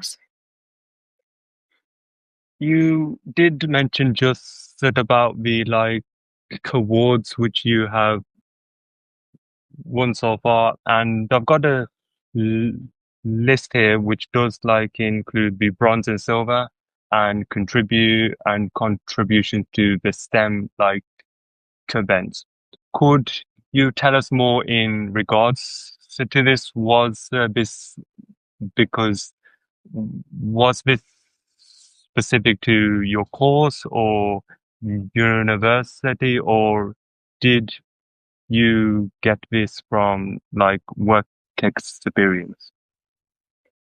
So I think those were the first kind of set of awards that I did, which were computer science related. But in secondary school, I think a lot of people have heard about Duke of Edinburgh, where you develop life skills. And at the same time, in my high school, they were offering this technology award, which would be done virtually, and you'd have different stages that you need to pass to be able to get those vital tech skills, which they called it at that point. So I thought I would apply for those, and there were three different ones that you could go for. There was a bronze award, a silver award, and a gold award. And all three of them had age restrictions, so I could only do the bronze one. And then a year later, I did my silver award. Now I think the gold award has also been released, so I could definitely give a go at that. But those were as part of my secondary school kind of career options and ones that you could go and investigate, see if that's something of interest to you. But I think it's on offer for anyone who's above 16, I think, especially the silver and the gold ones. Yeah, I think I've heard of a Duke of Edinburgh award during my time at sixth form. I think a few of my peers done it. I'm not sure, but do you get to meet the someone from a your family or something, or is that to run with different rewards and so on? So I think it's quite different to Duke of Edinburgh because it's not you're going in a group and you're actually getting life skills in person. But I think a lot of reasons shaped why exactly I did this award to start with. For example, because it was COVID, I couldn't do my Duke of Edinburgh. I couldn't go outside with a group of people because it was socially distancing and all of that. And there were another set of awards on offer, so I thought I'd go for one of these. And technology has slowly grown in interest for me. So I thought, idea, instead of being a Duke of Edinburgh, I think this is Duke of York. But it's quite a solo course in the sense that you have to do it yourself. But there's a lot of different badges and a lot of quizzes and mini tests that you have to pass in order to get the award in the end. But you have a whole selection of badges. I could go for the cybersecurity badge or the digital medicine badge. There's a lot of different ones, and the more badges you get, the higher up your award goes. But yeah, I think it was definitely worth doing. It's something that ignited my interest. But I think if you're already studying computer science, then it will seem like a piece of cake. It will definitely seem a lot easier once you've done harder stuff. It's a good level of exposure if you haven't done anything tech related before. If you're doing GCSE or A-level technology or computer science, then I would recommend it. Or in your first year is also fine. But I think once you're a second year, third year, it might seem a lot easier. So I was looking through your LinkedIn before this podcast, and I've seen you have lots of different types of work experience in different types of roles and sectors and so on. And I noticed you did a placement at Deloitte. I noticed I think it was you worked in a Google DeepMind project. I just wanted to ask, which roles are your top three and why? Absolutely. I think I've been fortunate to have a lot of the different varied experiences when it comes to technology and other. I think when I was in my A-levels, I was a little bit confused on what career path would be suitable for me. So I started doing a lot of different work experiences then. And some of the ones that I did involved being an ICU ward helper. And that was a very intense kind of time pressured environment where you need to work as part of like a multidisciplinary team. And it's quite like different to anything else that I've ever done because it's very serious. You obviously need to do it right, and you need to work well as a team because it really matters. So having that experience really early on made me realize how important teamwork and communication really is, because I used to think, okay, these are transferable skills and over time you can slowly develop them. But if you're in a serious environment like working in a hospital, it's really important to communicate properly and actually understand and listen to the person that you're working with. So I put this on number 3 because I think because it was a while ago, it's one of my first experiences, which has made it very special to me. But also I think I've learned a lot, and that's always an experience that I'll have in my memory. Because it's very different, I think, compared to anything else that I'm ever going to do. So that's my number 3. For number 2, I'd put working as a research intern at Google DeepMind. So this is part of the Google DeepMind Research Ready program that Queen Mary offers in collaboration with Google DeepMind. And I think this one was really fun for me to do because it was way beyond like my technical capability, or I thought so at that point when I was applying. It was very like programming heavy, a lot of like grasping new concepts related to machine learning, data science, and AI, and things that I hadn't actually previously explored. So I knew a bit, obviously, like coming from a computer science background, but you don't realize how big and varied the field is until you actually start learning about it.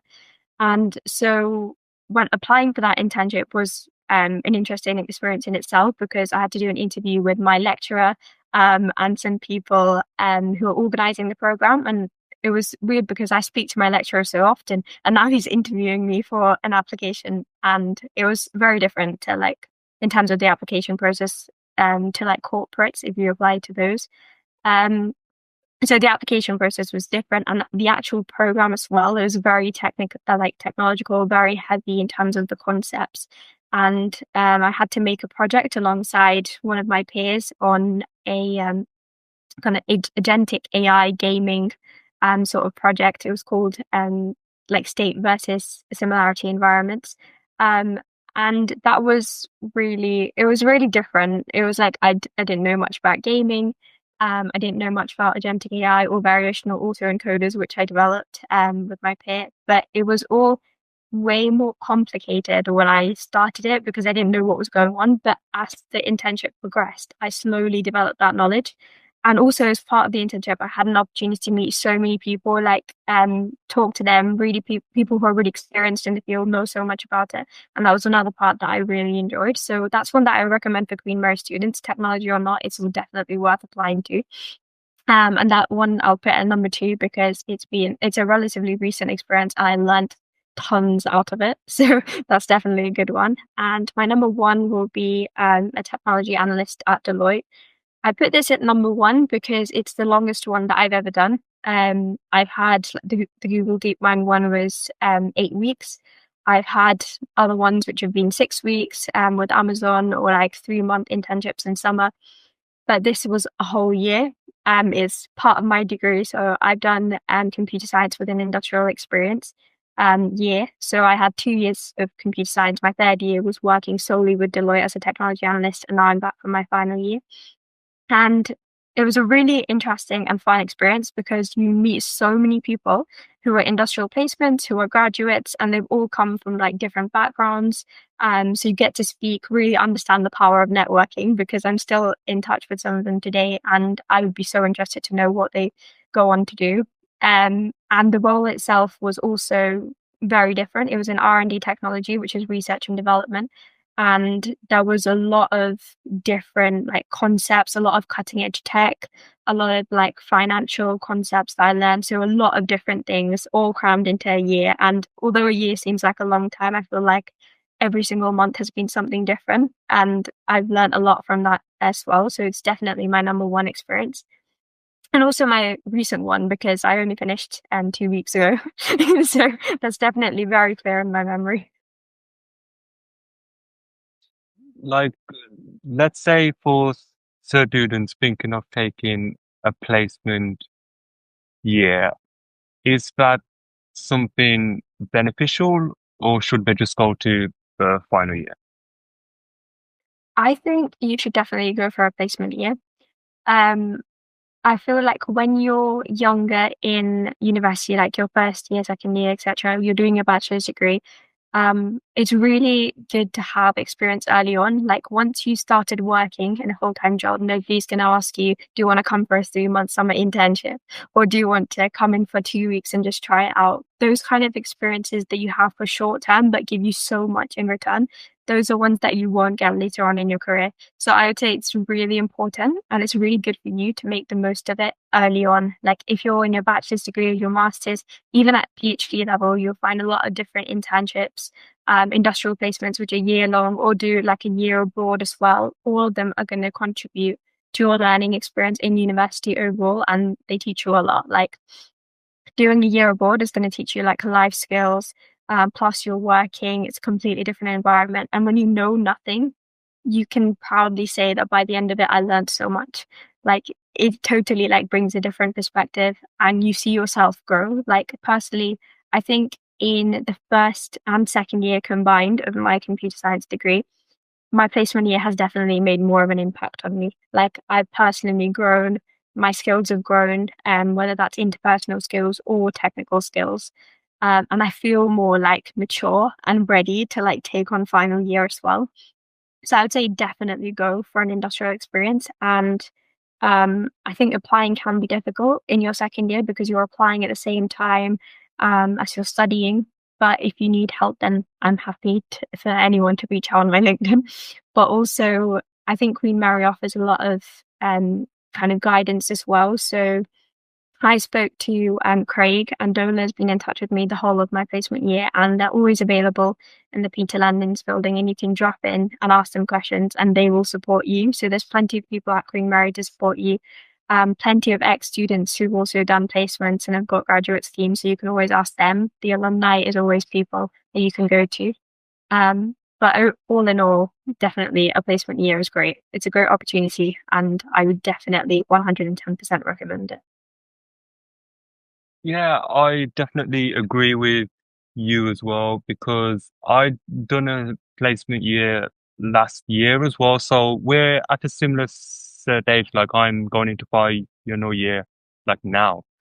So pretty similar stage, and definitely it like gets you ready for the workplace and corporate, like that kind of thing.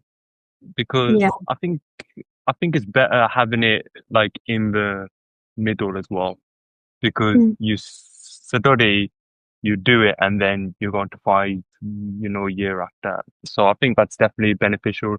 How was like, because we are at similar stages, and we would both be looking for roles after we graduate from university and so on. So how are you like approaching that process, and would like it be similar to how you like approach applying for the placement year?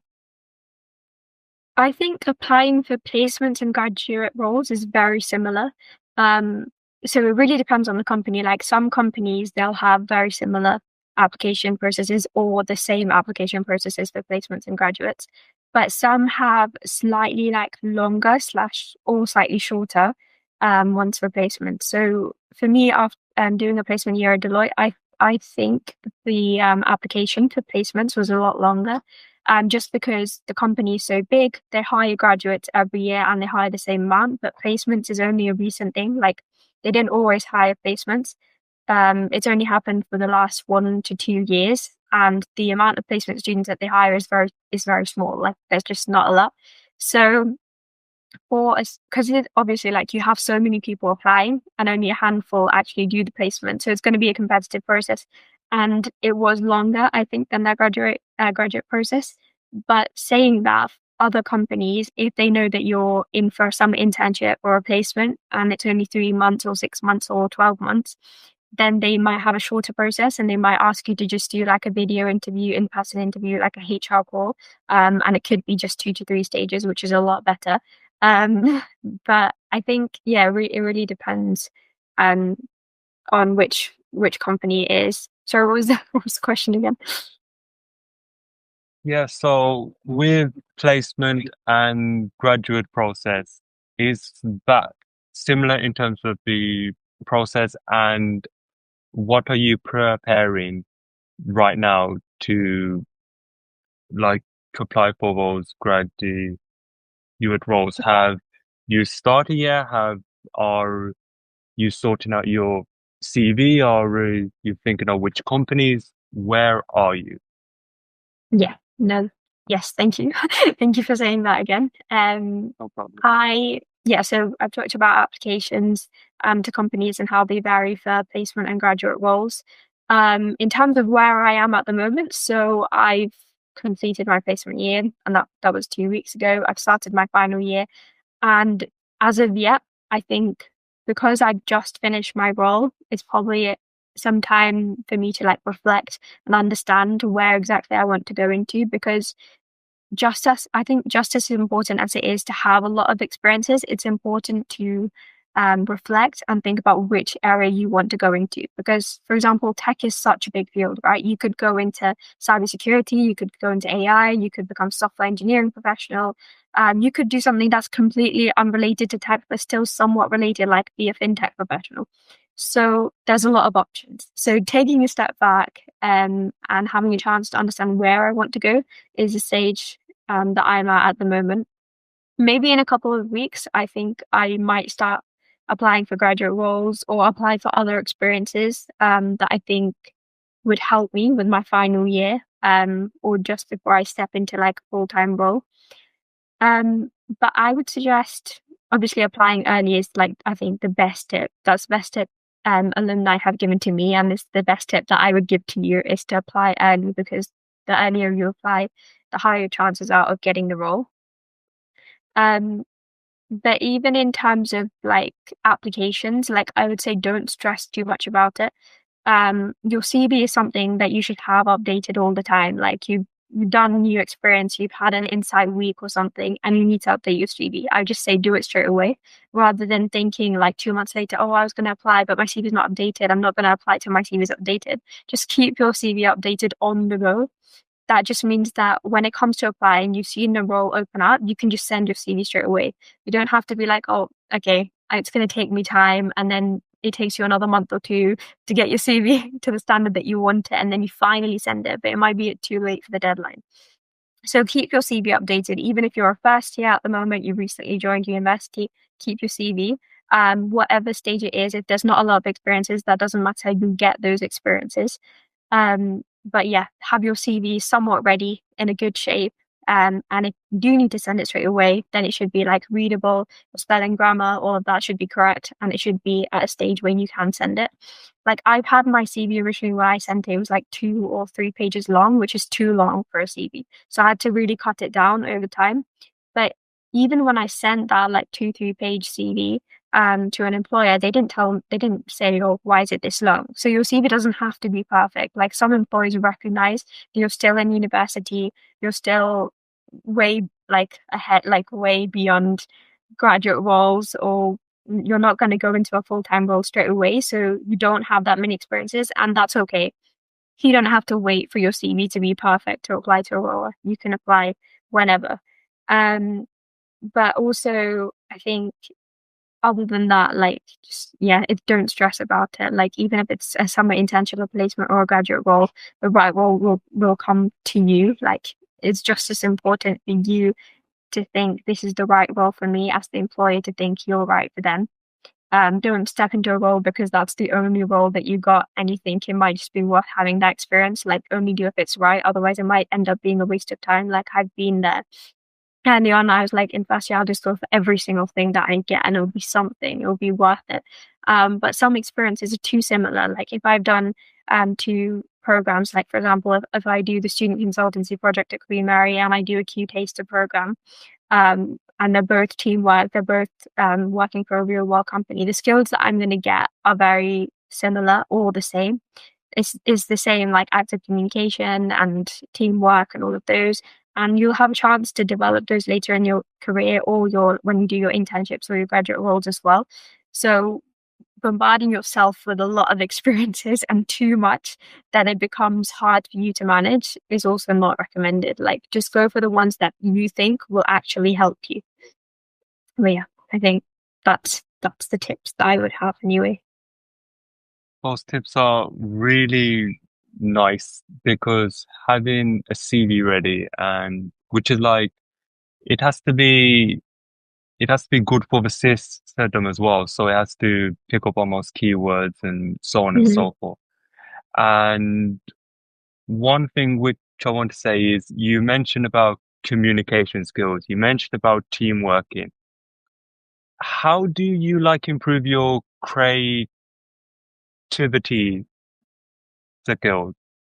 Like, is that something you do within your experience, or is that in your hobbies and passions? Where does that come from? I think personally, I've always been quite creative. Like, I've enjoyed art, I've enjoyed dancing, so that's kind of always continued and followed on for me. But especially, I think if you're doing like a STEM subject, then having that bit of creativity is like really important because it's going to take you out of your logical comfort zone. You need something to pull you out to give you a different perspective. And if you do that from your extracurriculars or you do it from an opportunity in university, it's all definitely worth it. Like, whenever I get like a fun event notification come up at Queen Mary, like, oh, there's a pumpkin carving in Halloween, or there's another event, that I would go to that. I like doing like arty things, crafts. If there's any dancing opportunities, I would go on for that. But generally, I think the best way to stay creative and keep that going is to just say yes for whenever something comes along. If you have time and you think it would be of any interest to you, then just say yes for it and you'll learn out of it. I think even doing this podcast earlier, I was like, I have so many things going on. I don't know whether I'd be able to put it in, but it's something that I haven't done before. So I was like, you know what, I'm just going to say yes, and whatever it is, it will happen. I've got more time now than I'll have later on when exam season starts, so I should just go for it. And I think that's when you get slightly distracted and you feel like saying no, just say yes, and you'll have different experiences. You'll be more creative because sometimes creativity comes along even in situations that you don't expect it to. Like, for example, when I did the student consultancy project at Queen Mary, we had like a biotech company called Touchlight, and we were making real world deliverables for them on like key stakeholders.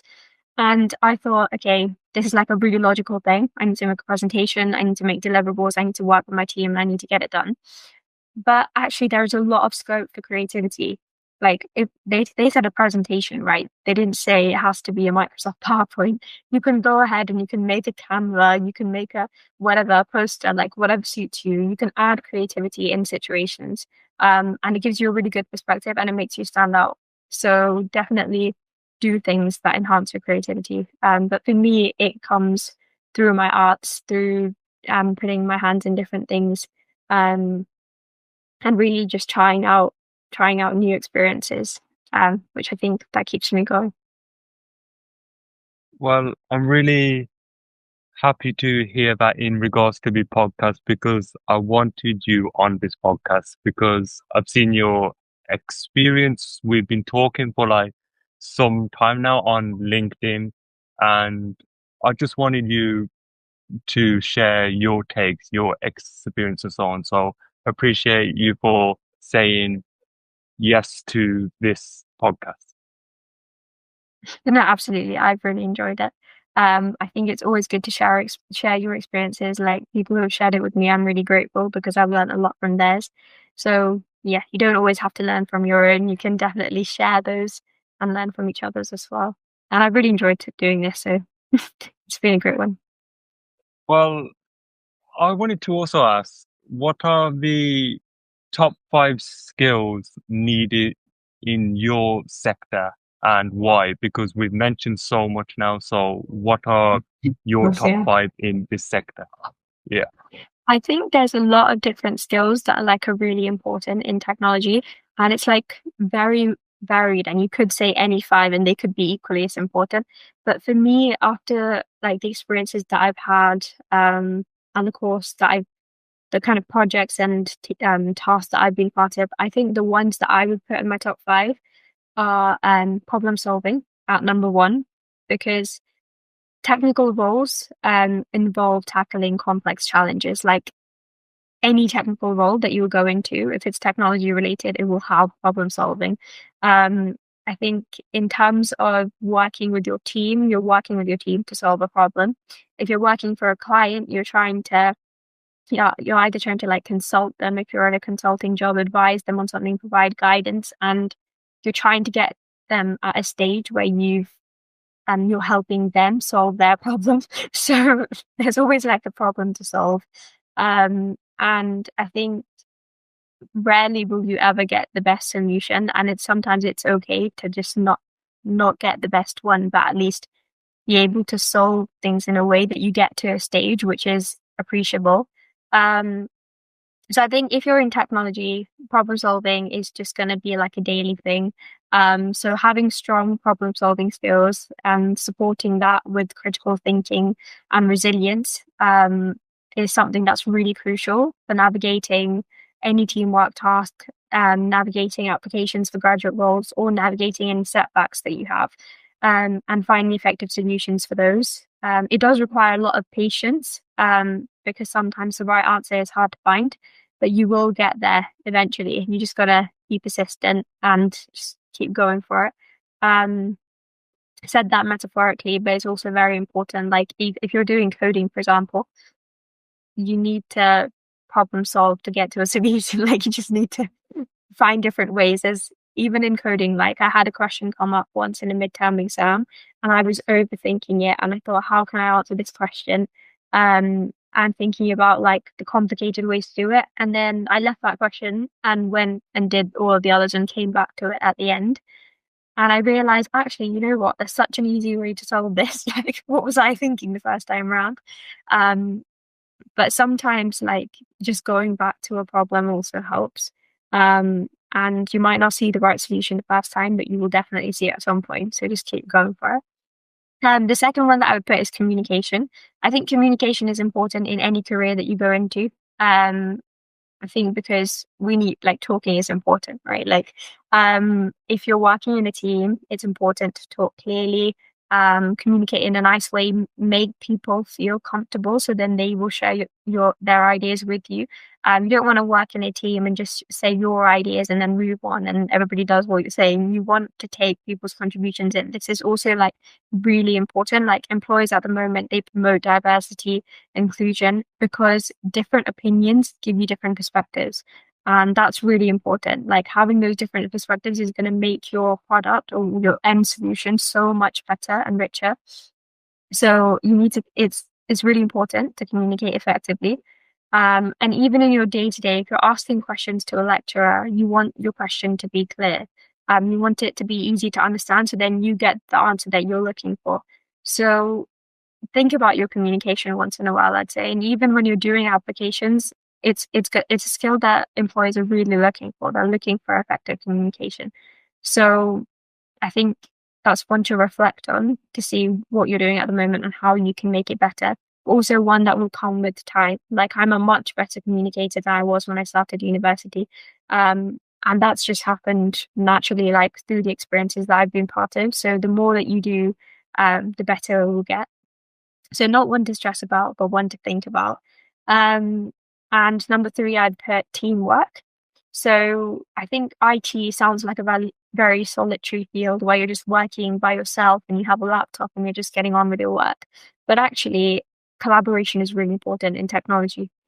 If you go into a software engineering role, projects are almost always team-based. You need to work with others and you need to make experiences make the experience more like productive, more enjoyable for the team. So you can come to an end solution, which is like really effective and it's what the client wants, for example.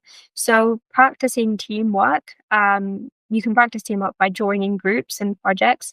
And it's also another one that will like develop over time, because if you do a lot of like teamwork projects, you meet a lot of different people, and sometimes I think communication also comes into this, but it's really good to communicate in different ways with different people. And that's, I think, something that I've learned during my time at Deloitte as well. Like, if your client is not talking a lot with you during a client meeting, then you're going to have to pause for a second, understand what they're thinking, and maybe talk more so then they feel comfortable to share what they're thinking about. But if your client is already very chatty, you might want to take a pause. You might want to understand what they're saying and then go at the same level of energy and have a really nice conversation where you can make a connection with them whilst actually getting to the end solution that you want to. And I think communication happens with more than one person, right? And teamwork does too. So you need to, they go hand in hand, and the ones that you will experience and get better at over time. So I think, yeah, number 3 is teamwork. And then number 4 is willingness to learn. I think technology is an ever-changing field that constantly changes. Every like few years, you'll have something new come out, and forget about every few years. Every day, you'll have a new news on some different AI or some different algorithm being invented, and it's constantly changing. It's very like on edge compared to like finance or other sectors out there. I think technology is one that changes a lot. And even if you think about past 10 years, technology's come a long, long way. So, and it's come by people problem solving, people working in teams, people communicating, but also people being willing to step outside their comfort zone and learn something new. If I started the Google program in association with Queen Mary and I started and I just didn't want to learn anything. I would just listen to them and not actively listen, not make any notes. Then I don't think I would have like been able to make the most of the experience. If I started Deloitte and I didn't want to learn anything, I wouldn't have learned anything. I had a whole year where I just wouldn't be sure what I did. But being willing to learn makes you like really go for it. Like, I know the difference like in myself as well. Like, when I started computer science, I thought, everybody here already knows so much about computer science compared to me. So I don't know like how much I'm going to be able to catch up, but that mindset didn't help me a lot. It eventually led to a lot of struggling in the first semester, trying to like get better, even though like I was pushing myself back. Like, I was trying, but my mindset was wrong because I was constantly thinking that I'm behind. But when you think about it, okay, even though like I'm not from a tech background and I've only had a certain amount of time in this field, but I'm trying my best and I'm going to get to that stage, then having that positive growth mindset really helps you.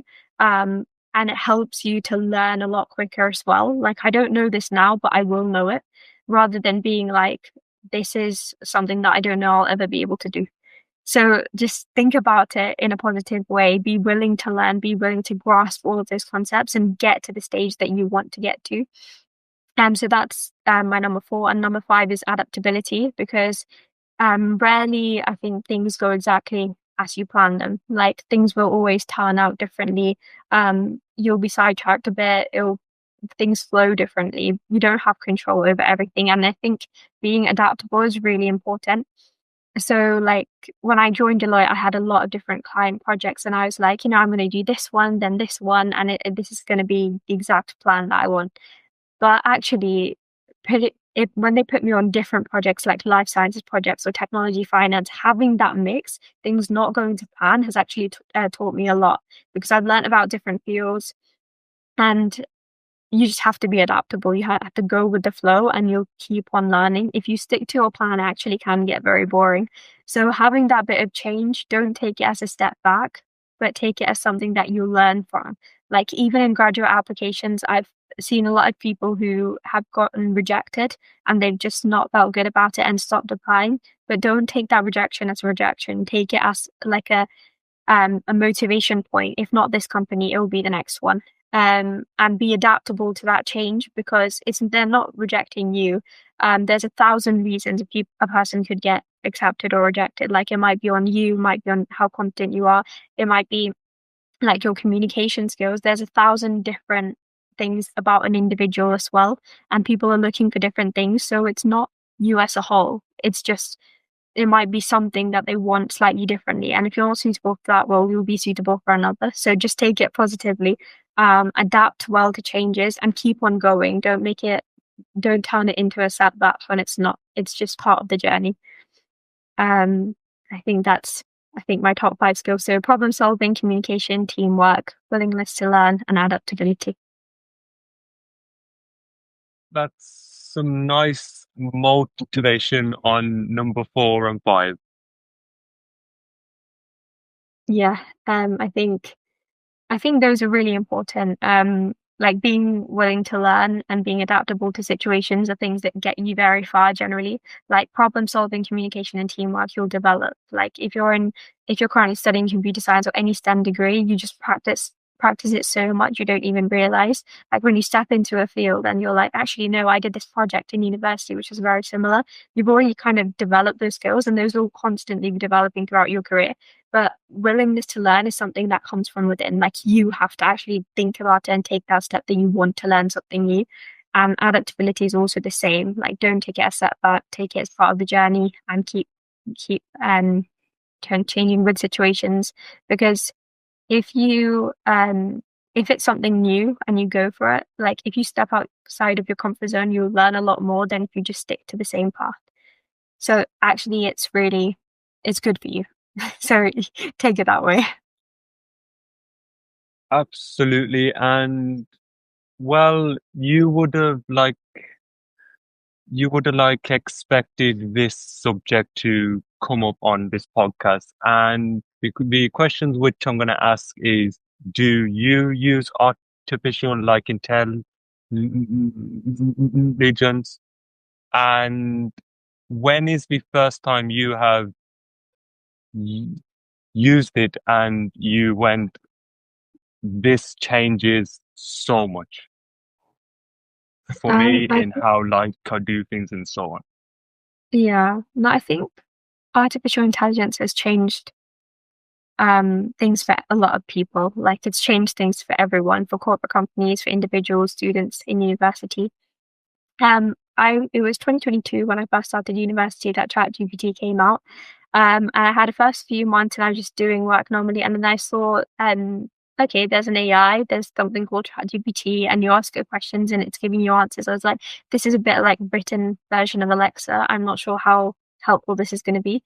And I never really paid attention to it that much. But then a while later, I see a lot of students like asking questions, and I was like, okay, this could be useful. So then I started using it for learning. So whenever I was in lectures, so rather than like going and asking a lot of questions to lecturers, because I usually do have a lot of questions to ask, I would ask some to like ChatGPT while I was learning, and it would give me really detailed answers, which I was impressed with. I would make a note of them, add those as part of my notes, and it would help me learn. So I used it as like a tool that would help me learn originally. I think using it in a positive way can help a lot, because you can learn a lot from like a tool. Like for example, when Google first came out, you could search anything on there, it would give you a variety of answers. The scope for learning has gone up by a lot. Like it's the same thing for AI. If you ask it accurate questions, if you want to know something more, then you can just drop a line and it's going to give you a very detailed answer, which is going to ultimately help you learn. I think that's the part of using it in a positive way. At the same time, in first year, because of this sudden change, I saw a lot of students like using it for like exams and for like preparation for tests, and I wasn't sure how like ethical that was, because ultimately it's going to affect your learning. Very recently in a lecturer gave this kind of analogy and said that it's a bit like baking a cake. Like if you bake a cake and you're like the whole setup is done with AI, and in the end you're just saying, okay, no, I baked the cake. You're actually learning nothing from it, because somebody else has done this for you, in this case AI, and you just come up with this end result which you don't know anything about.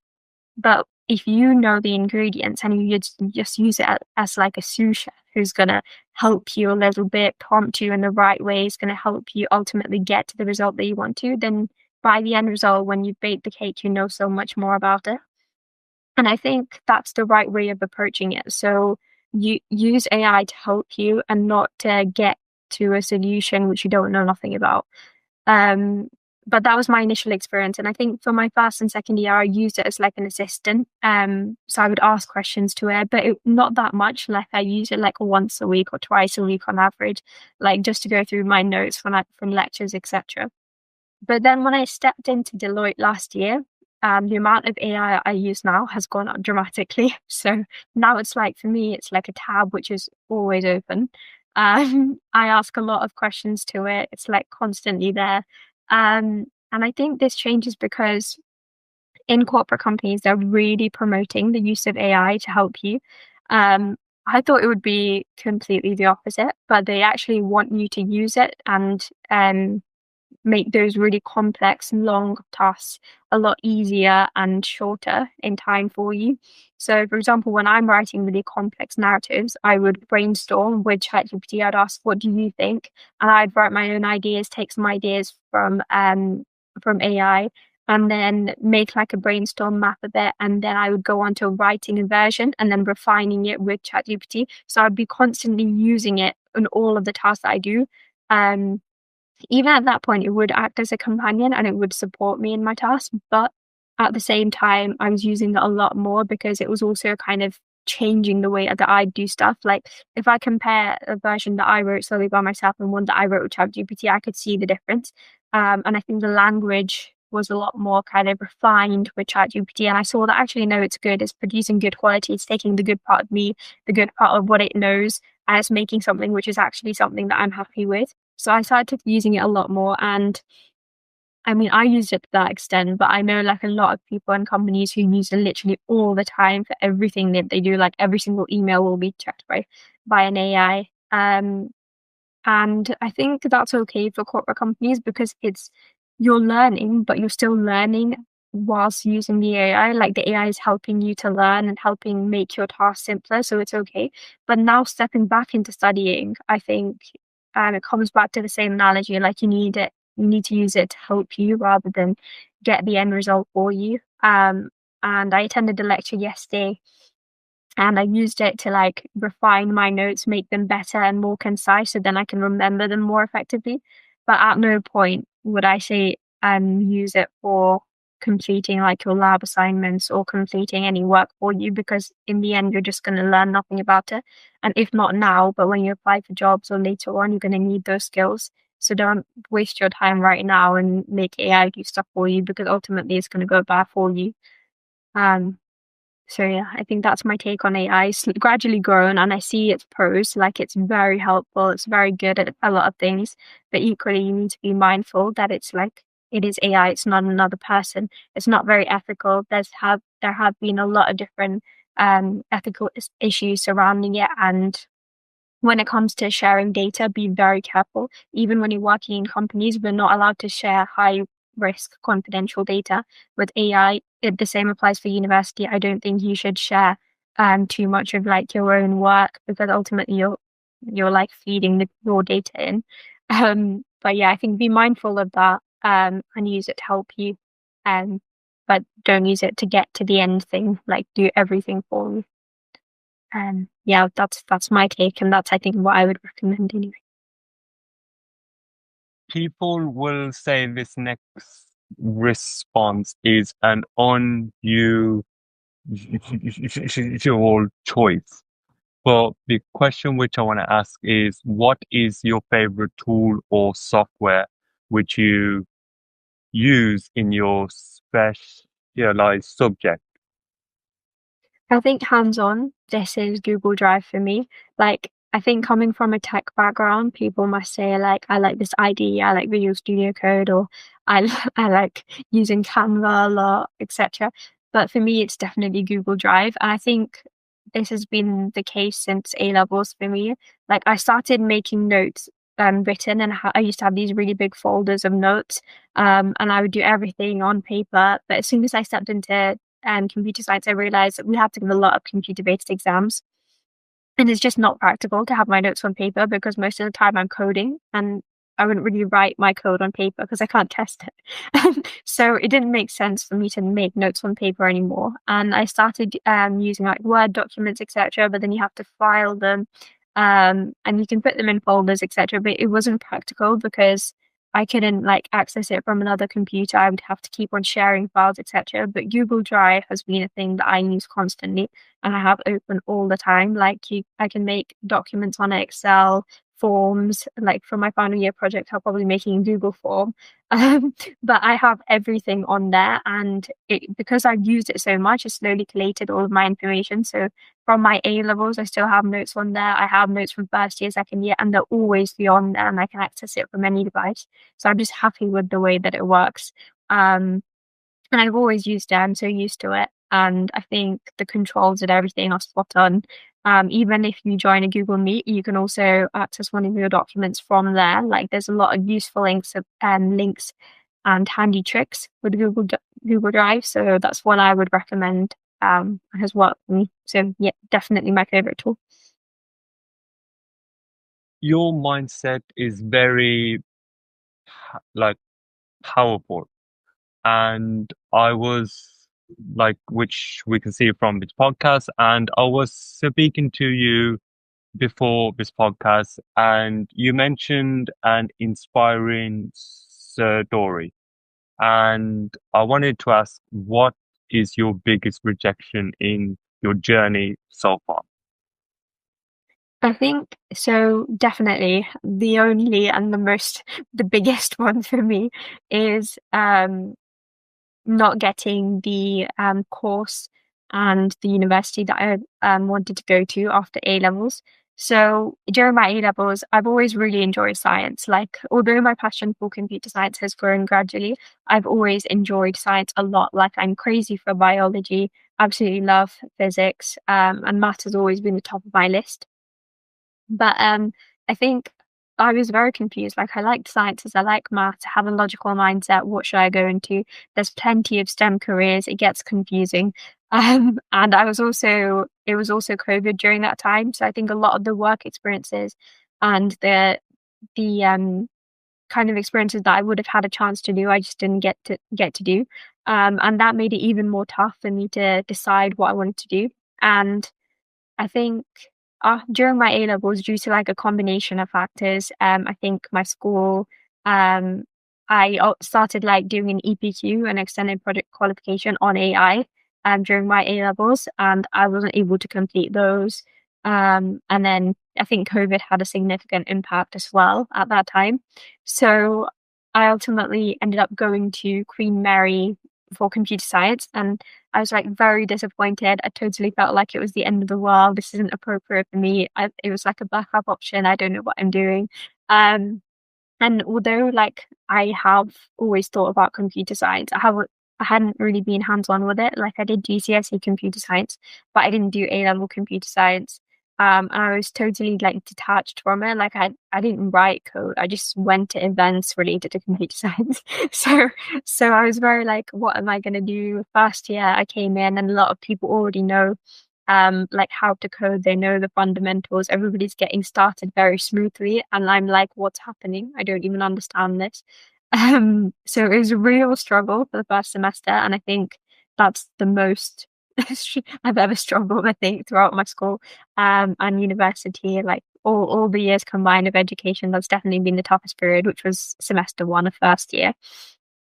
But I think slowly like getting into it, I was like, no, it's okay. Like I really like science. And I can take that mindset in this, and hopefully it will, over time I'll be able to like settle properly with computer science and it will be okay. Like I was trying to comfort myself. But it was a very big change. Like I came from doing A levels in like sciences and maths, where I was making a lot of notes, doing written exams, to joining university, and then like having to do computer-based coding exams on like topics that I never ever seen before. I didn't really understand at all. Plus I joined 3 weeks late, in university. And so it's like 3 weeks have already gone and they've covered all of this content, and I'm coming in week 4 and I have an assessment in my first week and I don't know how this is going to go. And then my first assessment, which was for procedural programming, I didn't do well at all. Like, I barely passed that exam. And I was actually quite happy at that point because I was surprised I passed, because I'd never written code before and this was like a full-on coding assessment. But I was like, okay, no, it's fine. At least I passed this one. There's hope. And I really worked my socks off for that whole semester. And by the time we got to the end term exam for the same module, I got like a much better, higher grade. Very proud of that. And then it kind of balanced out and ultimately got a first class in that module. But a lot of tears, a lot of struggle along the way in semester 1. But I would say the same thing for anybody else who's coming into a degree which they know nothing about. Like, if you really like just work hard and you go for it, like, you will get there. Like, there's part of it is how able you are and how much you know, but a lot of it comes from you just working hard. And there's always been a part of me who wants to explore other things. So while I was doing first year, like, I did the student consultancy project and I did other experiences, and those were ones that I really enjoyed. So despite finding some of my modules really hard, I had these other things to look forward to, and it all balanced out, and ultimately it was a memorable year. But then in second year when I joined, I was way more settled. Like, I knew a lot more people, I understood the course content a lot better. I didn't feel as much of a newcomer with no knowledge. So I was a lot better in second year, and I think second year was a great year. Like, I learned a lot. Did my placement applications. It felt very rewarding that I knew a lot more. So when you're working hard and you don't know and you get really confused and you feel like you're not appropriate for this course, think about if you did know and you're able to do everything. Think about that point, like the end point that you want to get to. Like, I personally have struggled a lot, but if I was telling something to myself in first year when I was back then, I would tell myself, think about second year, think about next year, joining university again and knowing exactly what's going to happen, knowing everything and knowing how you're going to plan everything, and being able to get to that stage where you're confident about what you're doing. You might not be confident now, but you can definitely get there. So I'd say, yeah, just work hard, stick to it. That's definitely been the biggest rejection. But less of a rejection, more of a redirection, in a good way. And yeah, I think it's one that I would do again. Although it felt like the end of the world then, it was a good choice, and I'm happy that it worked out this way. Thank you, Saloni, for coming on this podcast and just sharing more in regards to placements, graduate. We looked into different sectors, what skill is needed in this sector, the key trends and so on. And it's been nice because to finish on that like inspiring story from your biggest rejection to getting like a placement at like a big 4 firm. I'm not sure in like the technology sector and so on. So I do appreciate you for coming on and sharing value and tips and so on. And yeah, follow Saloni on LinkedIn. I will make sure the link is attached in the description and just above as well. And yeah, I'm just going to just transfer it over to Saloni for her final words, questions, or like advice. Yeah, so I think absolutely. Thank you so much for having me on this podcast. I've really enjoyed it. It's definitely been a new experience. And for any student who's listening, I'd say if you need any help, then you can always message me on LinkedIn. I'll be more than happy to help. But also there's a lot of support that Queen Mary provides, like Queen Mary Careers Guidance. There's a lot of events, careers fairs, which are going to happen on campus this semester, and I would go to those. Make the most of all the opportunities that you have on offer. There's a lot of people out there to help you, so if you're struggling, always reach out. It might feel like it's really hard to reach out, but if not teachers, then students. Like, I'm sure we can all help each other. And if you're finding your course really difficult at the moment, I'd say learn from people who have got to the stage that you want to get to. And you can learn just as much from their experiences whilst having your own along the way. And yeah, I hope you all have an epic semester and a very good time at Queen Mary. And thank you so much. I really enjoyed doing this podcast. So thank you. Thank you, Saloni. Thank you. So now we go into my part of what I'm currently doing at university, what stage I am at. So I'm doing my final year business and management degree, similar to Varun in the podcast episode at Aston University. And I found it insightful so far. Like, I had a placement year in between where I got to have 1 year experience in a marketing role, and it was good because from the organization I went in, I got to attend backstage like to events and concerts and so on. So it was nice to improve my communication, time management, leadership circles, and organization circles too, as well as my current marketing circles. What I'm doing right now is I'm trying to apply for graduate circuit roles. I'm doing something similar to Varun, where I've got an Excel sheet on the roles which I have just applied for and the roles which I'm aiming to get, and then I'm just seeing the progress of them, so on and so forth.